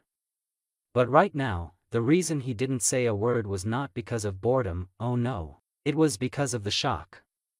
Right there, standing a few feet in front of him was his mother, the same person he thought he killed 7 years ago, along with his father, as well as the rest of his clan, besides his little brother. "Well, you've gotten taller," said Mikoto with a cheeky smile. Itachi just had his mouth open. "As nice as this is," said Kisame, irritated, "mind telling me who this woman is, Itachi?" he asked his partner. "She's my mother," answered Itachi softly. Kisame's eyes widened, before a soft grin broke out. "Heh, I thought you killed your entire clan." "I thought so too," thought Itachi while gazing at his mother. Mikoto shook her head while putting a hand on her hips. Now, is this any way to treat your mother? Am I going to have to discipline good manners into you again?" she said, amused. Itachi paled, remembering her discipline lessons. He involuntarily shuddered. Mikoto grinned slightly, noticing his shudder. "How are you alive?" he asked, breaking out of his stupor. Mikoto had a sudden sense of déjà vu. "You shouldn't believe everything you see, Tachi-chan," she said, grinning like a madwoman. Itachi's eyes narrowed. "How?" he thought. "I didn't sense any." Kisame was just enjoying staring at the small, family reunion, quite amused actually. This was the most emotions he had seen Itachi show in all the time they had been working together. "Well then," began Itachi, "what are you doing here?" He then took a glance at Sasuke. "Are you here to take revenge as well?" Mikoto tskeed, while shaking her head. "You really do underestimate me, don't you? Do you really think I don't know what really that night was all about?" Itachi's eyes widened once again. "That has been happening a lot lately." "How?" he asked, shocked. "That doesn't matter right now," she said. "Right now you have to come back with us. I also know your real reason for joining Akatsuki. And let me tell you, you're not protecting Konoha." Itachi's eyes were still wide. How does she know so much? And what does she mean I'm not protecting Konoha? Mikoto could see her older son's questioning look. "I'm not going to answer your question," she said, answering his unasked question. In a way." What am I going to do?" he asked himself. Somewhere in the back of his mind, he wanted nothing more than to kill Danzo. He was the only person he ever hated. But the rest of Konoha. "What are you trying to do?" he asked her. Mikoto raised an eyebrow. "Why would you want to destroy all of Konoha? Not all are guilty." "What the hell are you talking about?" interrupted Sasuke. He couldn't stand seeing his brother trying to defend Konoha. "They are all responsible. Going on about their lives, smiling, not caring about all that they did to the Uchiha." Itachi looked at him. "Did what exactly?" "Don't forget, the village leaders are all the ones who made the decisions, not the villagers. Sasuke was about to scream at him again, but Mikoto raised her arm, making him shut up, remembering their agreement. Mikoto gave him a glance, before turning her attention to Itachi again. What you say is true, in part. At first, all I wanted was to kill the elders, but things have changed. It was Itachi's turn to raise an eyebrow. What is she talking about? Could it be? Are you talking about the civilian council? He asked her out loud. You should know that they know nothing about the rebellion, just like the rest of the shinobi council. Mikoto shook her head. No, that's not it. The civilian council is just made up of foolish, ignorant people. They know nothing, she said with hatred. Itachi once again raised an eyebrow at the visible hatred she had towards the civilian council. You know about Uzumaki Naruto's disappearance, right? She asked him suddenly. Itachi nodded, not knowing what Naruto had to do with this. Well then, you should also know that he plans on destroying all of Konoha, not just the elders. Itachi's eyes, for what, like the third time or something, widened. Naruto? He wanted to destroy Konoha? He was the last person that Itachi could think of that would want to destroy the village. Mikoto sighed at her son's disbelieving look. The Uchiha massacre is not the only wrong thing that the village has done. If they could do this to us, what makes you think that they wouldn't do something similar to another clan? Itachi's eyes lowered slightly. What are you talking about? Mikoto shook her head once more. As I told you, I can't discuss this here. There are unwelcome ears here, she said, glancing at Kisame. Not to mention the fact that Zetsu could be here. It wouldn't surprise me if he somehow could shield his presence better, she thought to herself. Kisame, who had been listening intently the whole time, made a disappointed face. Bummer, he thought, and here I wanted to know a little bit more. He then got ready to take Samehada out. Itachi still wasn't convinced. But he was curious. What could have happened, he wondered. Sasuke looked at his brother with a confused look. Why would I want to protect that village any longer? All they care about is themselves, thinking that they are the best on this planet, not worrying about who they have to destroy. He's right about that, said Mikoto. But we weren't that much better, she thought to herself. You've already done more than enough. That village will step over anyone. Even people they call allies. Enough of this, screamed Itachi, making Kisame jump. Did Itachi just scream? Just what are you talking about? Well, began Mikoto, not fazed at his scream, what if I told you that a person you cared about so much was betrayed, while being innocent and even dying to protect Konoha? Itachi just narrowed his eyes. Just what are you saying? What I'm saying, said Mikoto, is that Uzumaki Kushina, the person you admire the most, was also betrayed by Konoha. Itachi just stared at her. What are we going to do now? Asked Sasori. We have no choice, said Pain, but to continue. It will take longer, yes, but we have to finish. He turned to Zetsu. What is their status? I don't know, began the white half, something is blocking us, finished the black half. Of course, he lied. Pain narrowed his eyes, not believing him. But there was still a chance the unknown female Uchiha could have something up her sleeve, so he decided not to push the issue. Right now, the completion of sealing the tails is what is important, and then we'll be one step closer to peace. Tobi will have to know about this, thought White Zetsu. What did you just say? Asked Itachi, a look of disbelief. Itachi admired her, thought Sasuke, quite shocked at finding that out. He never thought Itachi could look up to anyone. Guess he was wrong. I can't tell you anything more, said Mikoto. Just come with us, Sochi. You'll get all the answers you want, and you'll see that you've been protecting the wrong place.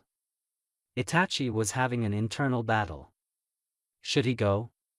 He had always looked up to Kushina, always admiring how strong she was.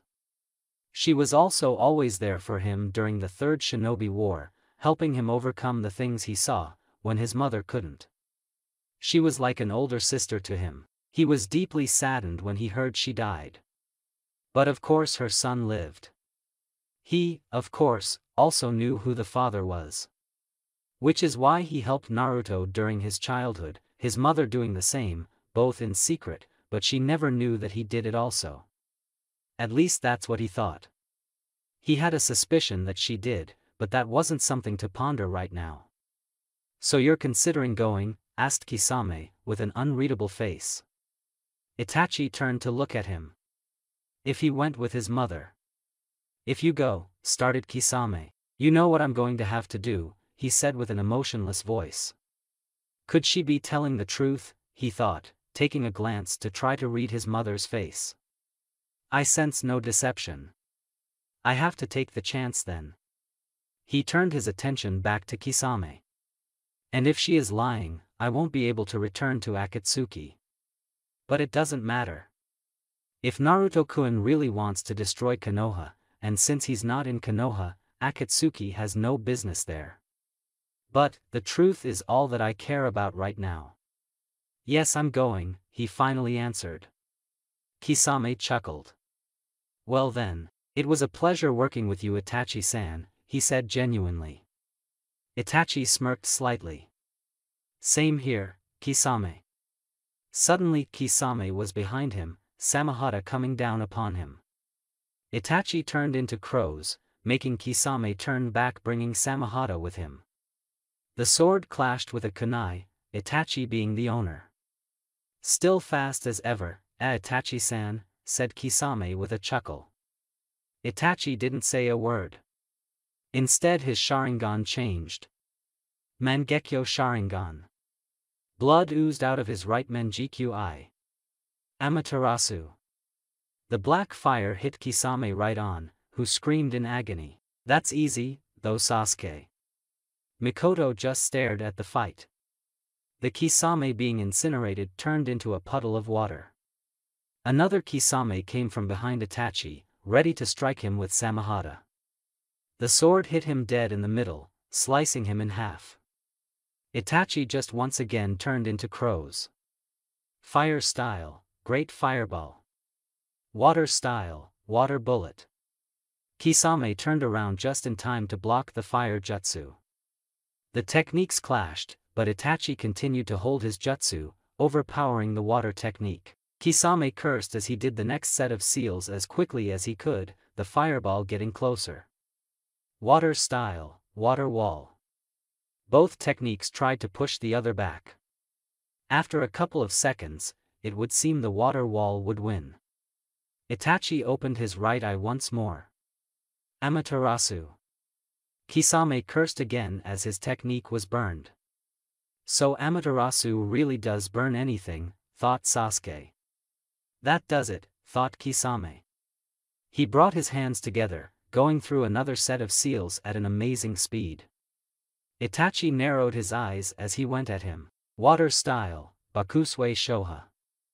Itachi cursed as he saw the gigantic, emerging wave, Kisame riding on top of it, coming at him at an amazing speed. No choice, thought Itachi. Susanoo. Kisame grinned widely as he saw this. Time to go all out. He jumped back, landing softly at his once again formed mini-sea. Thanks to his Susanoo that was in its final form, Itachi remained unharmed as he now stood on the calm water. Mikoto, Sasuke, and Karen, who was carrying an unconscious Suigetsu, jumped out of the way. They were now standing on a tree branch of a high tree, too high for the water to reach. Sasuke was watching the fight intently with his Sharingan, as well as Mikoto. Kisame brought both his hands together in front of his face, staring at Itachi. "Looks like I finally get to go all out." Itachi didn't say a word. Water style, Senchakuko. Itachi grinned as the thousand of sharks came at him. Kisame, who was somewhere in between them, was also grinning. Itachi Susanoo brought its shield up. The sharks came with a large impact, pushing Itachi Susanoo back, as well as Itachi, but it held. Kisame jumped out of the water shark he was in just in time to evade being squat by the shield. In midair he brought his next technique out. Water style, Dai Bakusui Shoha. This time, instead of the huge amount of water flowing freely, it formed into a giant sphere of water, as well as combined with the earlier released water, making the sphere bigger and larger. That was close, muttered Karen as she stood outside the sphere, tired of carrying Suigetsu. Mikoto and Sasuke didn't pay attention to her, instead focusing their Sharingan eyes on the fight. Itachi floated calmly within the sphere, his Susanoo surrounding him completely. He looked around. Kisame is really going all out, he thought. He suddenly took notice of movement to his left. He saw something coming at him at great speed. What is that? He thought. Is that a shark? The shark rammed at his Susanoo, but its shield held on. It came back again, and Itachi finally saw who it was. Is that Kisame? Water style, Suiro Semiadori, thought Kisame as he rammed Susanoo once again, only for it to hold once again. Give it up, Kisame, thought Itachi. Nothing can break my Yata no Kagami, let alone attacks like that. Suddenly he puked out blood, and coughed. Not good, thought Itachi, worried. I won't be able to hold Susanoo for long. Not to mention I'm running out of oxygen. His Susanoo readied its sword. Kisame prepared to head in for another ramming. Come on, he thought, now that I've combined with Samahata I should be able to break through that shield. As he went in at his top speed, he didn't take notice of the giant sword coming at him from his right. Tatsuka no Tsurugi, thought Itachi. Kisame grunted in pain as the sword stabbed him right in the middle of his stomach. He smirked. Thankfully Samahata still has some chakra left. I should be able to heal. He suddenly stopped as he was pulled into the sword. What's happening? He thought, worried. Sorry Kisame, thought Itachi, but this is the end for you. It was nice fighting you. Kisame could only scream as he was sealed away, Samahata along with him. Mikoto smirked slightly as she watched the water sphere start to disappear. So it's over. She was barely able to see anything, but thanks to her Sharingan, she could tell Kisame was sealed into something. I'll find out later, she thought. Once the sphere disappeared entirely, they made their way towards Itachi, who was kneeled, his left hand covering his mouth, coughing. Mikoto kneeled beside him. Are you all right? She asked him softly. Itachi nodded. You better be telling the truth, he whispered to her. Don't worry, she said, it is the truth. But I don't know all the details.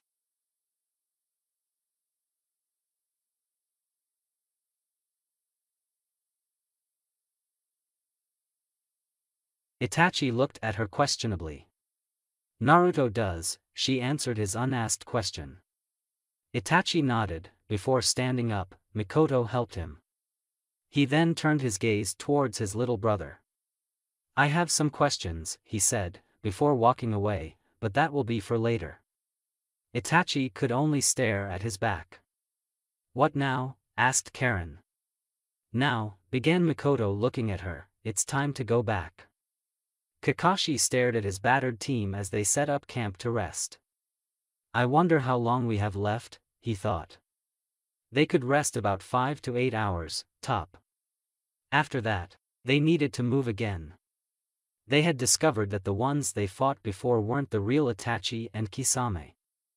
I thought I felt something strange, thought Kakashi.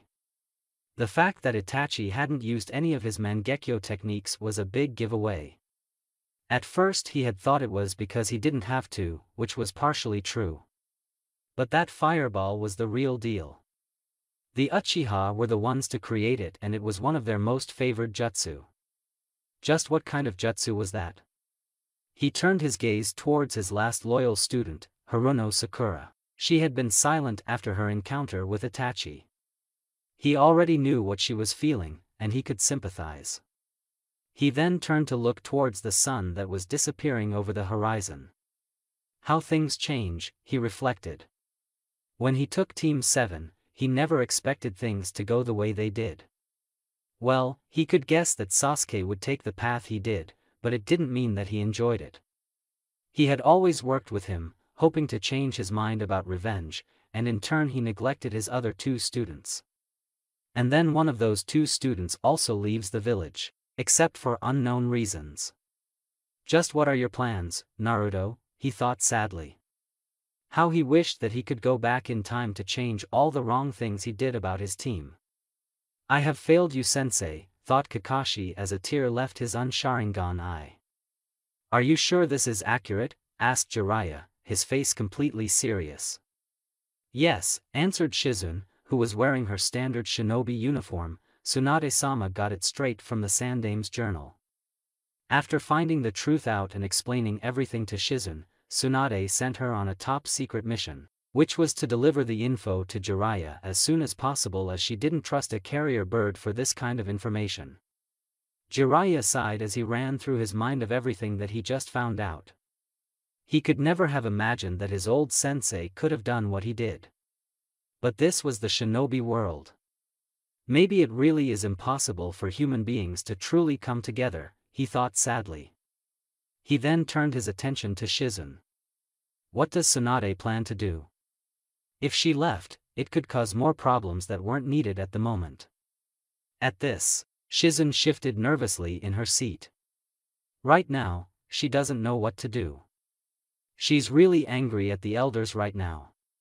She's also wondering if this is why Naruto-kun left. Jiraiya sighed at that. Indeed, it sounds like a good reason, thought Jiraiya, but how did he find out? And better yet, what does he plan to do with this information if he has it? Jiraiya's heart sank at that question. Could Naruto really try to destroy the village? There's no way Minato's son could ever try to destroy the village, he said to himself, trying to convince himself more than anything. Could he really? Jiraiya shook his head. This was just all too problematic. Ever since Naruto abandoned his training trip with him, nothing but problems seemed to come. Shizune, he said, earning the younger woman's attention, make sure Tsunade doesn't quit. This would be the perfect opportunity for Danzo, and that would create so many problems I'd rather not imagine. Shizune nodded. I'll try, but she really is angry. I don't know what I'll be able to do. She's right, he thought, only Naruto would be able to get through her. But I don't even know where he is. Regardless, you must somehow convince her, he said out loud. Remind her of Danzo, that should help. She really hates him, so. Shizune nodded again. Okay. I must head back now, Jiraiya-sama. With that, she walked out of the bar, leaving Jiraiya to his thoughts. He gripped the cup he was drinking hard, almost breaking it. Naruto, if you really know about this, then I don't know what will happen. Shinra Tensei. The technique destroyed all nearby training dummies, as well as the training room that it was used in. Obito shook his head. He's got amazing determination. Not to mention his almost unlimited stamina, he thought, actually impressed as he watched the blonde train on a nearby tree, laying down. Wow! Thought Yujito in awe. She was currently sitting on a giant rock, seeing everything through a window, not that there was a need anymore. That's one dangerous jutsu. But what kind is it? It's gravity manipulation, answered Nibi seriously for once, only those who possess the Rinnegan can use it. What's the Rinnegan? Asked Yujito to her tenant. It's one of the legendary dojutsu that only one person ever possessed. Who's that? The Rikudo Sennin. Yujito's eyes widened. I thought he was just a myth. He certainly isn't. It was because of him that I exist. What do you mean? Asked Yujito, confused. But Nibi went silent after that. What could Nibi have meant by that? Down below in the now destroyed training room, Uzumaki Naruto looked at his handiwork. Good job, brat, congratulated Kurama, impressed at the blonde's progress. You have now mastered gravity manipulation. Thanks to shadow clones I'm advancing quickly, thought Naruto with glee. I've already mastered 2 of the 6th paths already. But I still need to master the others, as well as your chakra, Kurama. Kurama hemmed in agreement. What do you want to learn next? Naruto thought for a moment. I remember you saying something about the yin-yang release. Forget about it. That's something that's out of your range right now. Naruto sighed. I would ask why, but I'll do that some other time. I guess it's about time I get my contract together with the dragons. Naruto quickly went through the required seals, before bringing his right hand down. Summoning Jutsu. Once the smoke cleared, the fire dragon that he battled not so long ago appeared once again. Obito whistled. Nice summoning contract. Yujito stared at the dragon in amazement. Guess he succeeded after all. Amazing. The dragon gazed at Naruto, before bringing his head down to his eye level. About time you summoned me, young Uzumaki. Naruto nodded. I think we should come to an agreement about our contract, Dragon-san. Kurama watched the interaction within Naruto's mind. He was glad that he was finally out of that cage. He could now move freely. On another note, Naruto's training was progressing a lot faster than the earlier one. Looks like combining with Dark Naruto really did help him, but also his anger towards Konoha is a big factor that cannot be ignored. To have already mastered the Tendo and Gakido paths in this amount of time is nothing but amazing. Of course, shadow clones also sped up the process. It won't take long now. Kyubi, said Kushina as she walked into his chamber. What is it? I've got a question for you, she said. Kurama gave her a nod, giving her his okay. Kushina stared at the floor before looking at him. How is it that you know what happened to my clan? Perceptive, just as I imagined, well, just like she did, thought Kurama. About time you asked. Kushina just stared at him. Answer the question, will you? Kurama chuckled. No need to get angry. He then got serious. I'm not the one who discovered all of this. The only reason I found this out was because of someone who told me. Kushina became confused at this. Who could have told you? You can't communicate with anyone except for your host. Kurama nodded. You're right. Well, partially, but that's beside the point. The one who told me was the one who I was sealed before you. Kushina's eyes widened. You can't mean. Kurama nodded again. That's right. The one who told me, and planned all of this was Uzumaki Mito, my first Jinchuriki. Tobi stared ahead, lost in thought. He was currently at the Valley of the End, where the legendary battle between Senju Hashirama and Uchiha Madara took place. He was sitting on top of Madara's head, watching the waterfall, how the water fell to the river below. Things are proceeding according to plan, he thought. It won't be long for the war to start. Of course, there were still things that needed to be done. But he was confident that they would occur. What is it? He asked all of a sudden to no one. But then something came out of the ground next to him. We have problems, said White Zetsu. Tobi glanced at him through the hole of his orange, spiral mask. What kind of problems? There seems to be an unknown variable that has contemplated things. Tobi turned his head fully at this. Really? And what might that be? A female Uchiha. Tobi's one visible Sharingan eye narrowed. How? I'm positive about that. But that's not all. It seems that she is Itachi's mother. Tobi's eyes widened at this. Her? How could she be alive? I personally checked her body. She could ruin everything. It also seems that Itachi has betrayed us and killed Kisame. Tobi clenched his hands. This is a major setback, he thought in anger, and a little worriedly. I needed Itachi in order to get to Sasuke. But now that she has interfered, I don't know what's going to happen. Just what are her plans? What about the extraction? It will take longer since we have lost both Itachi and Kisame, but it's still underway. What about Konoha? He asked them. They're not going to be a problem, answered White Zetsu. Toby nodded as he stood up.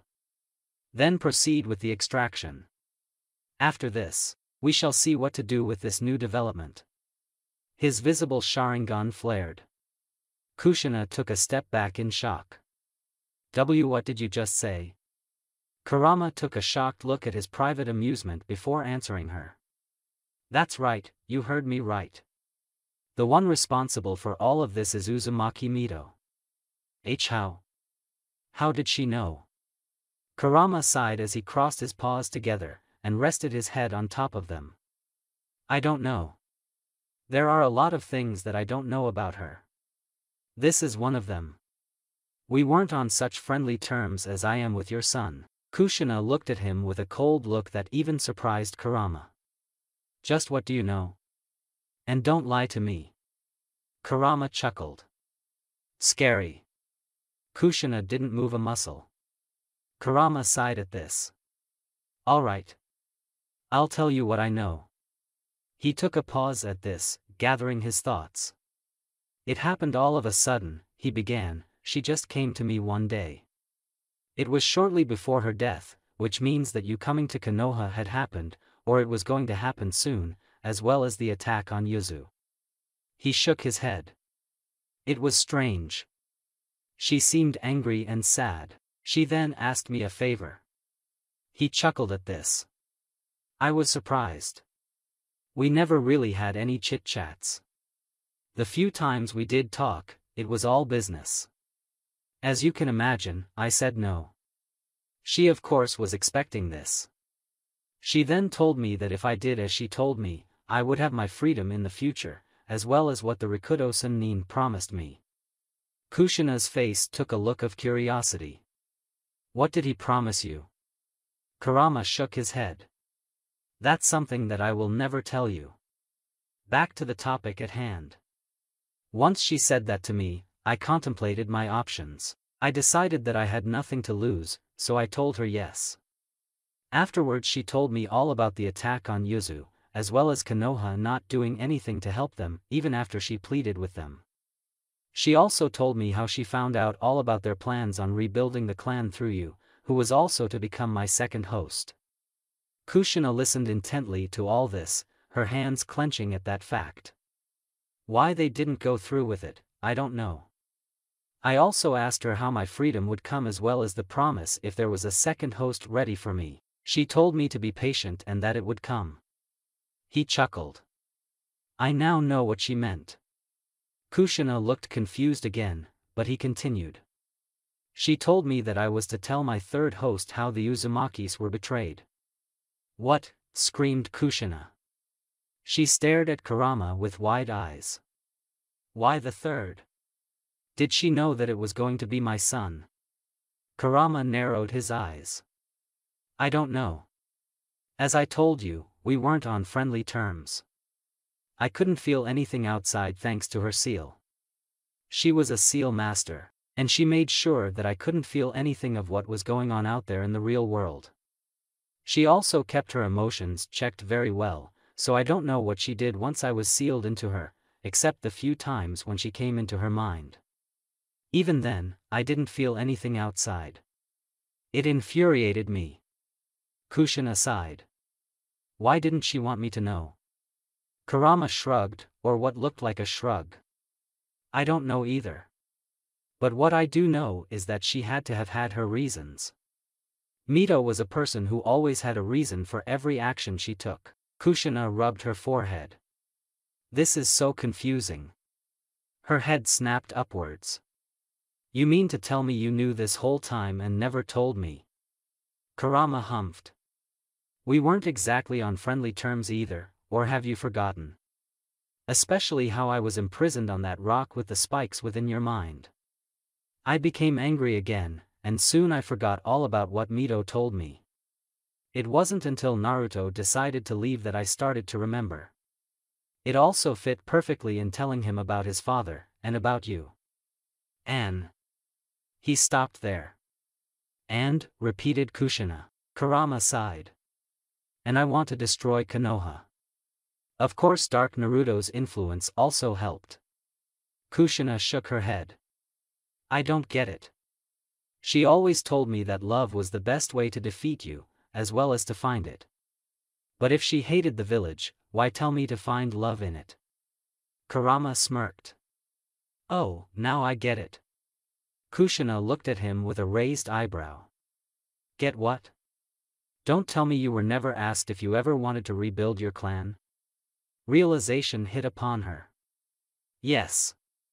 The Sandaime always asked me, telling me how proud I would make my clan if I did. I said yes, but only with Minato. Kurama was still smirking. There's your answer.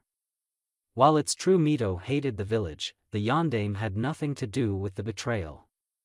She knew, even though she was angry, that your generation was innocent. She wanted you to fall in love with someone, which would then destroy any chance for the village to just set you up with someone. And she was also right about love defeating my influence. Now, if she knew that Yondaime would screw with his son's life. Well, that I don't know. They could have just forced me.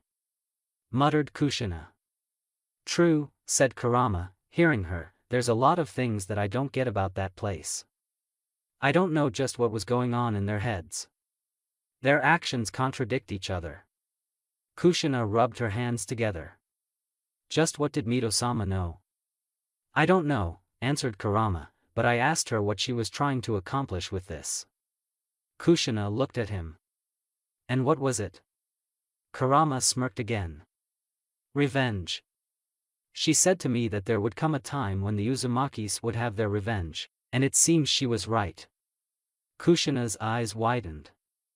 You mean to tell me that she was talking about Naruto? And that she knew he would choose revenge? It seems so. She was old, and knew that she would die soon, even with the Uzumaki's longevity.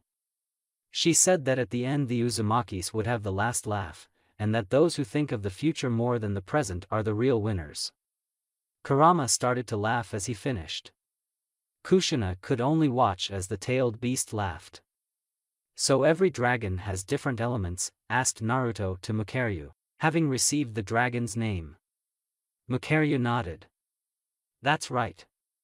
Within time, you'll get to meet the other dragons and you'll choose which dragon suit you best. And remember that we only like to be summoned during battle situations, this being the exception. If not, it's likely that the summoned dragon will get irritated and will ask you to fight each other for retribution, unless you know him or her very well. Naruto nodded, understanding. Alright, I understand. And one last thing. Don't summon the head boss unless you have to, or until you're sure you're strong enough to take anyone. Naruto nodded again. Don't worry, I got it. Until next time, young Uzumaki. Mukaryu disappeared with that. Naruto looked around the training room, or what was left of it. I guess I should find myself a new training area and master the rest of the paths. I also need to ask Kurama about me sharing vision with shadow clones. I could use that to my advantage. He walked back inside, intent on finding a new room to train in. Obito shook his head from his spot. He's going to destroy another room. After 5 minutes of watching a giant fox laugh, it got annoying. Kushina's eye twitched at Kurama, who was still laughing. Finally, she couldn't take it anymore. Would you stop already? She screamed. Kurama wiped his eyes with one of his tails, chuckling silently. Just what is so funny? Asked Kushina. Kurama finished wiping his eyes, then turned them towards Kushina. Sorry. I just find this whole situation amusing. I always thought that the Uchihas were the only ones capable of causing destruction to this level or holding grudges. Kushina narrowed her eyes. If your whole clan is betrayed like that, anyone would, she said darkly. You have a point, I guess. Oh, there's one final thing. Kushina looked at him worriedly. There's more to this mess. Kurama chuckled again. In a way. I guess this will give us all the answers we need. Mito told me once my third host was ready, to tell him or her that she left him or her all the information he or she was going to need. Where? She said she left instructions inside the Shodai's face on the Hokage stone face monument, and that only an Uzumaki could find it. Kushina looked down. So she knew, somehow she knew that my child would be your third Jinchuriki. Kurama kept silent at that. Kushina looked back up. The question is how? As he was going to say something, Kurama felt a pull. It seems he wants to continue. When are we going to tell him? Kurama eyed her. When he's done with his training, I will. The only reason I told you was because you got suspicious. That's the only reason. Now, if you excuse me. Kushina just walked out of the chamber, questions plaguing her mind. The last 12 hours had been tense within the Akatsuki hideout. With the disappearance of both Itachi and Kisame, it had taken longer to extract the one-tails, but at last it was almost finished. They're here, said Black Zetsu. It does not matter, said Pain, they are too late. The extraction is complete. As he said that, the last of the chakra of the one-tails was absorbed, Gaara falling to the ground. Well, that sure took a while, said Kakuzu. Yes it did, agreed Pain, but now we have the one-tails. What about our guests outside? Asked Sasori. They are of no importance, answered Pain. Sasori, Deidara, you are to retreat and wait for a new set of orders. What? Said Deidara, shocked. You want us to retreat, That's right. We have no time to waste on them. After everything that had happened, Pain's patience was running thin. Deidara, you are not to argue with me on this? Do you understand? He said coldly. Deidara bit his tongue, knowing it would end badly for him if he argued. Pain nodded as he saw this. Good. After you're finished, we shall meet for our next move. He disappeared, Conan following along with him, and Zetsu. Well then, said Kakuzu, before he disappeared too. Haiden left without another word. Sasori and Deidara jumped off the statue as it disappeared back into the ground. I can't believe this, began Deidara as he sat on Gaara, having to retreat on them, Sasori grunted, but didn't reply. Deidara continued, not noticing his partner's lack of interest. Are we even sure they could get in, Sasori just stared at the entrance. Are we ready? Asked Kakashi. We're all in position, came Guy's voice from the intercom. All right then, said Kakashi, on my signal. He took a pause. Now. He ripped the seal on the boulder at the same time with Guy, Lee, Tenten, and Niji. Sakura went in fast, bringing her fist forward. Cha! The boulder shattered into pieces, making the entrance clear. Team 10, 8, the three Umbu, along with Kakashi, Sakura, and Chio entered. Seems I was wrong, muttered Deidara. Sasori, thought Chio as she looked at the puppet Sasori was in, Hirako. We're too late, thought Kakashi as he noticed the Kazekage's body on the ground. Well then, began Sasori, as much as we would love to play with you, we have things to do. Deidara grinned as his clay was completed. As much as I hate to agree, Sasori, my man, is right. The Konoha shinobi tensed as the clay bird appeared. Deidara jumped on it. Until next time. We can't let them escape, screamed Kakashi. Getsuga. Deidara's clay bird dodged both Hana and Kiba, flying away out of the hideout. Damn, thought Kakashi. I take it you're not going to let me go willingly, said Sasori, mainly to his grandmother. Now why would I do that, said Chio as she stepped forward. After all, I finally get to see my grandson after all these years. Although, it would be better if I could talk to you face to face instead of some puppet. Sasori just grunted again. They're not going to let me out of here unless I defeat them. Guess I don't have a choice. Well then, I suggest we get started. I don't like to keep people waiting. Lady Chio, what do we need to do? asked Kakashi as everyone readied themselves. We first need to destroy that puppet, answered Chiyo. But we need to be careful. We don't know just what weapons he has hidden in it, and not to mention any kind of poison he's got. Kakashi nodded, his headband already uncovered. You guys stay back, he said to the rookies present. The Jonins, Chiyo, and the Umbu members stepped up. Sakura clenched her fists, but stayed put. She wasn't stupid. Hiriko's mouth opened. Now, screamed Chiyo. Shikomi Kugutsu, Shinshin Happa. The waves of needles made their way towards the shinobi doing their best to dodge every needle. The rookies were even forced to dodge a few, if barely. The barrage lasted about a minute, until it finally ended. The shinobi stay put, Kakashi silently signaling the others. Yamato brought his hands down.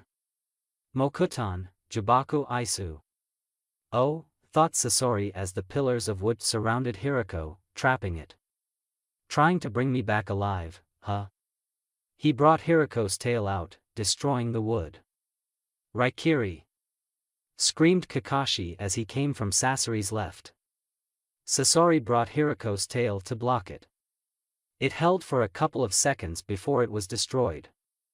Getsuga! Sasori had no time to block Inuzuka's most favorite jutsu. They did it, screamed Kiba. A blur moved out of the debris, landing softly behind the now destroyed puppet. I've waited so long for this moment. I want to see my grandson's face. It seems I underestimated you, said Sasori softly, but it will not happen again. He threw off his cloak. Well, shall we continue? Chiyo's eyes, as well as everyone else's, widened at the face they were staring at. I was 15 years old. How is this possible, muttered Yugao. Chiyo merely narrowed her eyes. Sasori brought a scroll out of his Akatsuki cloak. I shall now show you my favorite puppet in my collection. With a puff, a familiar face appeared before Chiyo's eyes. That's the Sandaime Kazekage. Sasori, so you were the one responsible.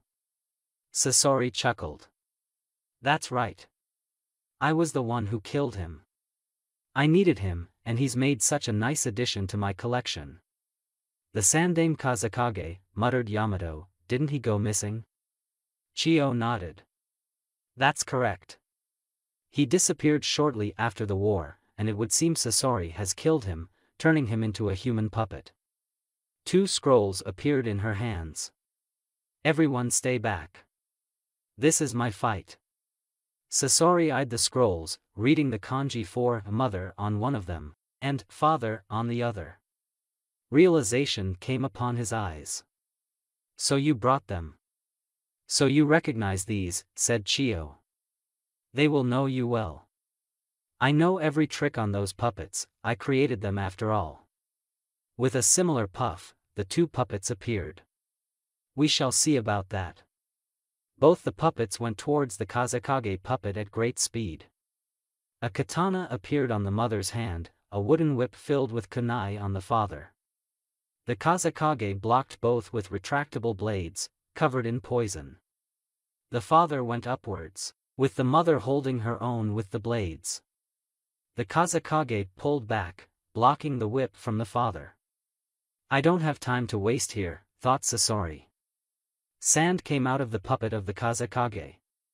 That's, thought Chiyo. Satetsu Shigure. The hardened iron sand bullets went at Chiyo at a great speed, hitting her dead on, creating a cloud of dust. Lady Chiyo, screamed Sakura. She made to run forward, but Kakashi stopped her. Don't be reckless.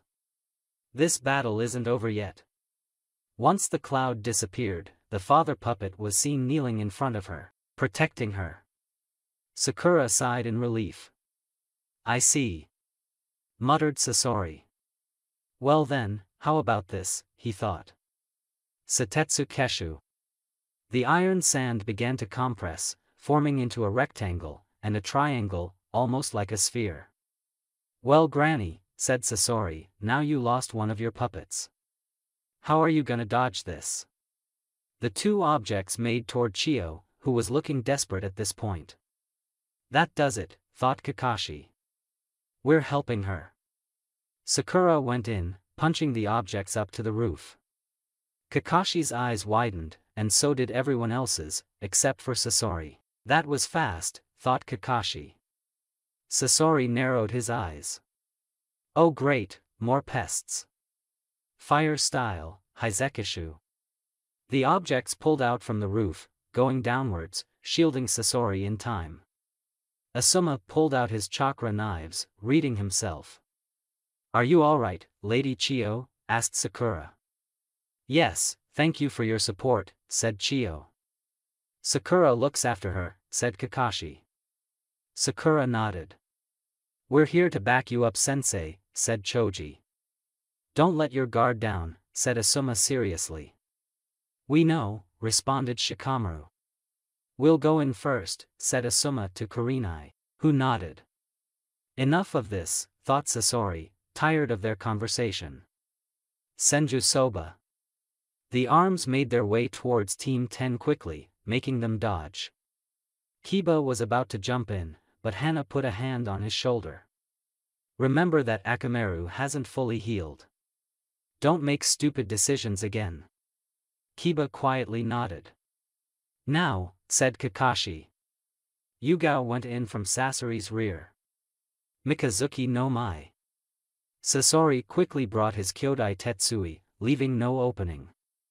Yugao cursed as her sword hit the iron sand, shattering it into pieces. The pyramid then went in for a counterattack. Mokutan, Daijirin. Sasori cursed as the wood spikes made their way towards him, prompting him to block again. This is getting annoying, he thought.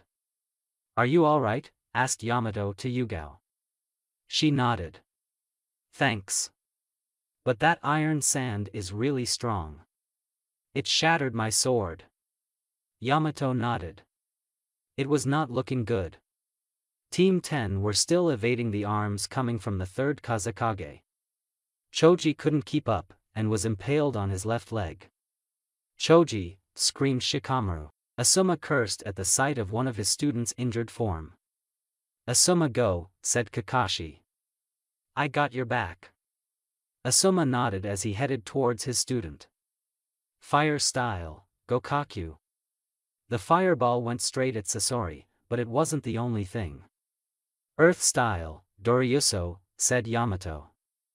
Huh, was all that Sasori had to say as the fireball and earth spears impacted.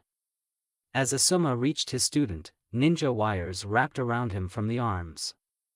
Crap, he thought. I got you now, screamed Sasori from behind his iron sand protection. Both Asuma and Choji were blasted with air filled with poison. No! Shikamaru screamed. Kage Nui. The shadow attack headed at Sasori, who shook his head. When are they going to learn? The shadow attack didn't reach far, however, thanks to Sasori firing more condensed iron sand at him, making him dodge and lose his concentration. One scraped through his left shoulder, however, making him hold his shoulder in pain. Well then, said Sasori as he looked at the gathered shinobi, 2 of you are dead. Want to continue? Kurenai was close to tears, her pride as a kunoichi preventing her from exploding. Asuma, you can't. I suggest we wrap this up.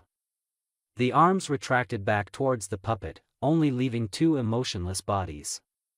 The sand began to change as well, making the rest tense. Satetsu Kaiho.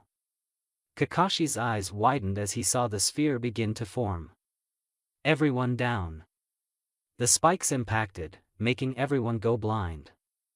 As everything became clear, Kakashi looked around. Kakashi-senpai, said Yamato from his right as he and Yugao came into view. Kakashi nodded to them.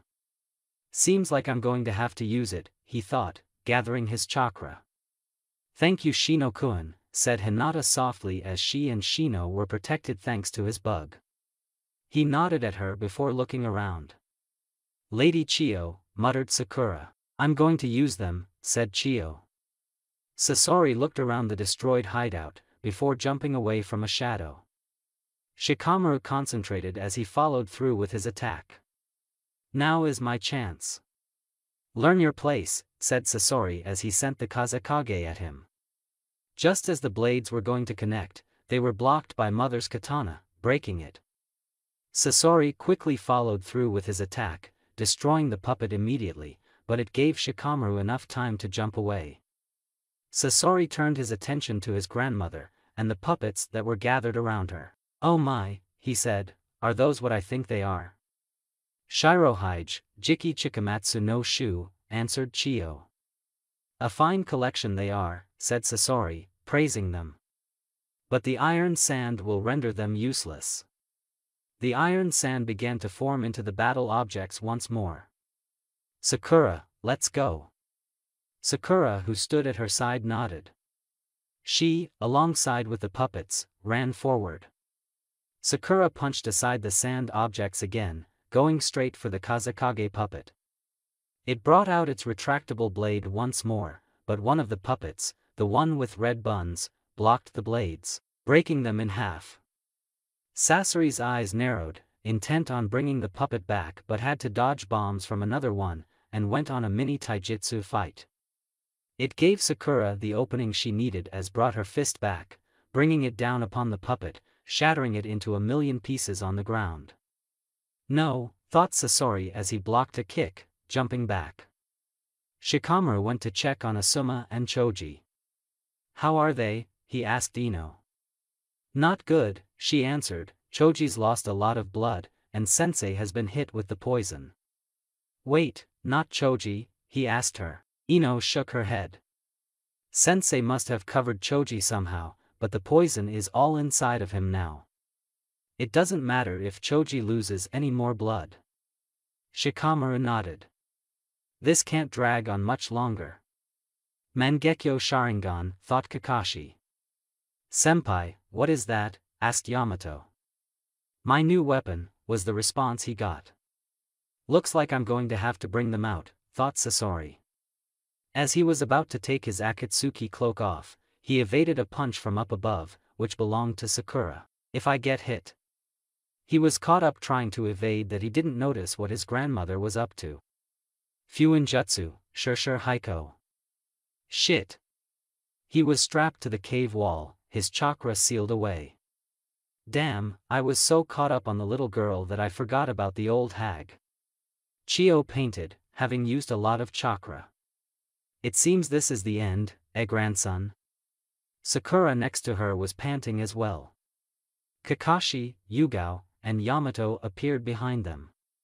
Is it over? Thought Kakashi. Sasori smirked. Seems like I was defeated by a measly tactic. As experts, one sometimes tends to forget about the basics, which can cause fatal mistakes on the battlefield, just like it happened to me. But smoke started to appear. As an expert, one always has a backup plan up his sleeve. This smell, thought Kakashi. We won't make it in time. No choice, then, Kamui. The explosion would have been massive, but Kakashi's Kamui absorbed most of it. What is this jutsu? Thought Chiyo. The others present were equally amazed. Kakashi panted as he fell down on the ground.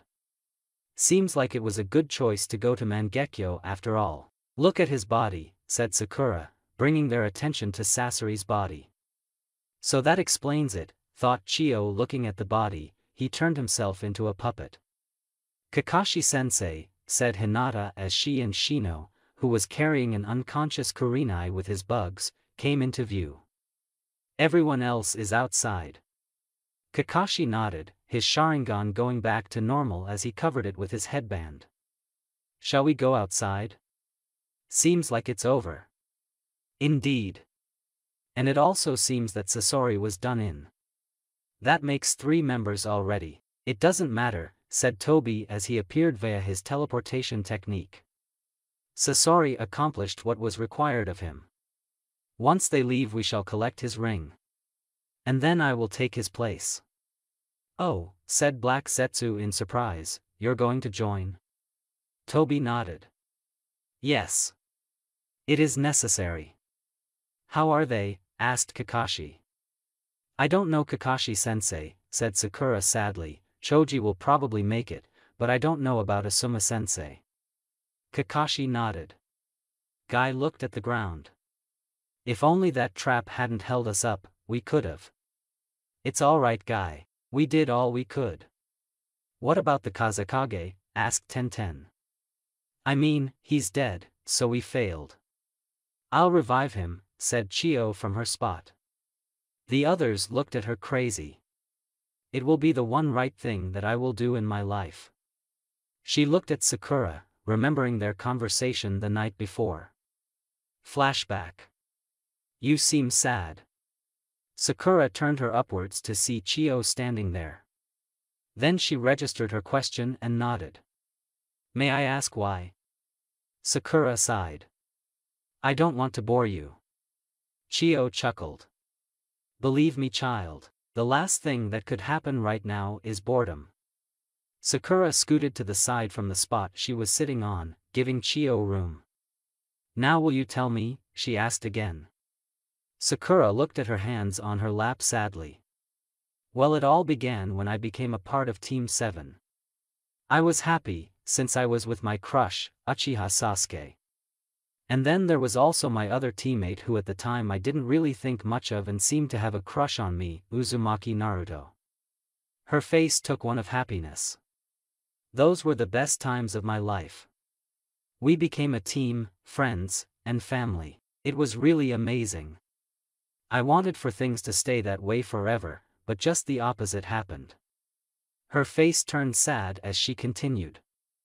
Kakashi-sensei nominated us for the Chunin exams. At first I was frightened, but then I became determined to not be left behind by my teammates. I also figured that it would just be another adventure for us. And it became the opposite, guessed Chio. Sakura nodded. Yes. During the second portion of the exam, we encountered the man that split all of us up, Orochimaru. You fought against Orochimaru when you were just Genin? Asked Chio, shocked. That's right. Of course, if he had been serious we would have died, but he was after Sasuke-kun. He defeated both him and Naruto like they were nothing. And then he put a strange mark on Sasuke-kun which I then found out to be called the curse mark. Sakura buried her face in her lap as she continued. It all went downhill from there. We continued with the exam, and we managed to pass to the third round. Well, Sasuke-kun and Naruto did. After that the finals took place, and they both returned stronger than I had ever seen them. Once the invasion was all over, I thought that maybe things would change, but they didn't. Somehow Sasuke-kun fought with his older brother and lost, and he was put in a coma. Thankfully Naruto managed to find Tsunade-sama and brought her back. After he woke up, Sasuke-kun became even darker than usual.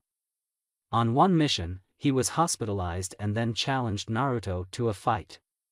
They fought, but it was like they were trying to kill each other. I couldn't stand to see that, so I blindingly got in between their fight. Were you hurt?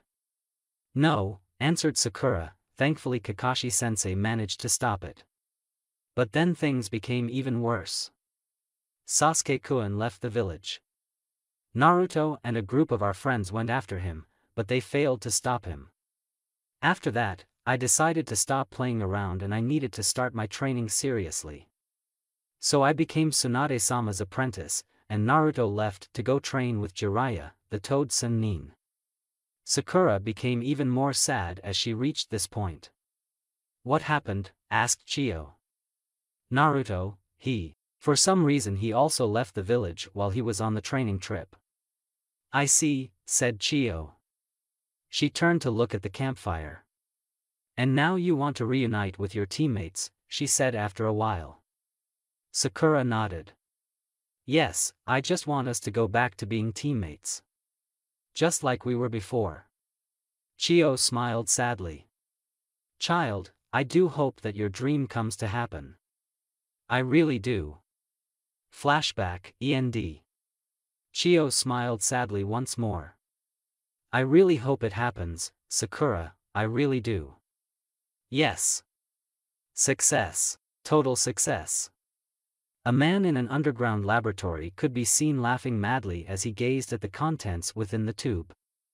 Soon, I shall have what I desire. Yes, I can see it now, he said, looking like a madman, which wasn't really that far from the truth.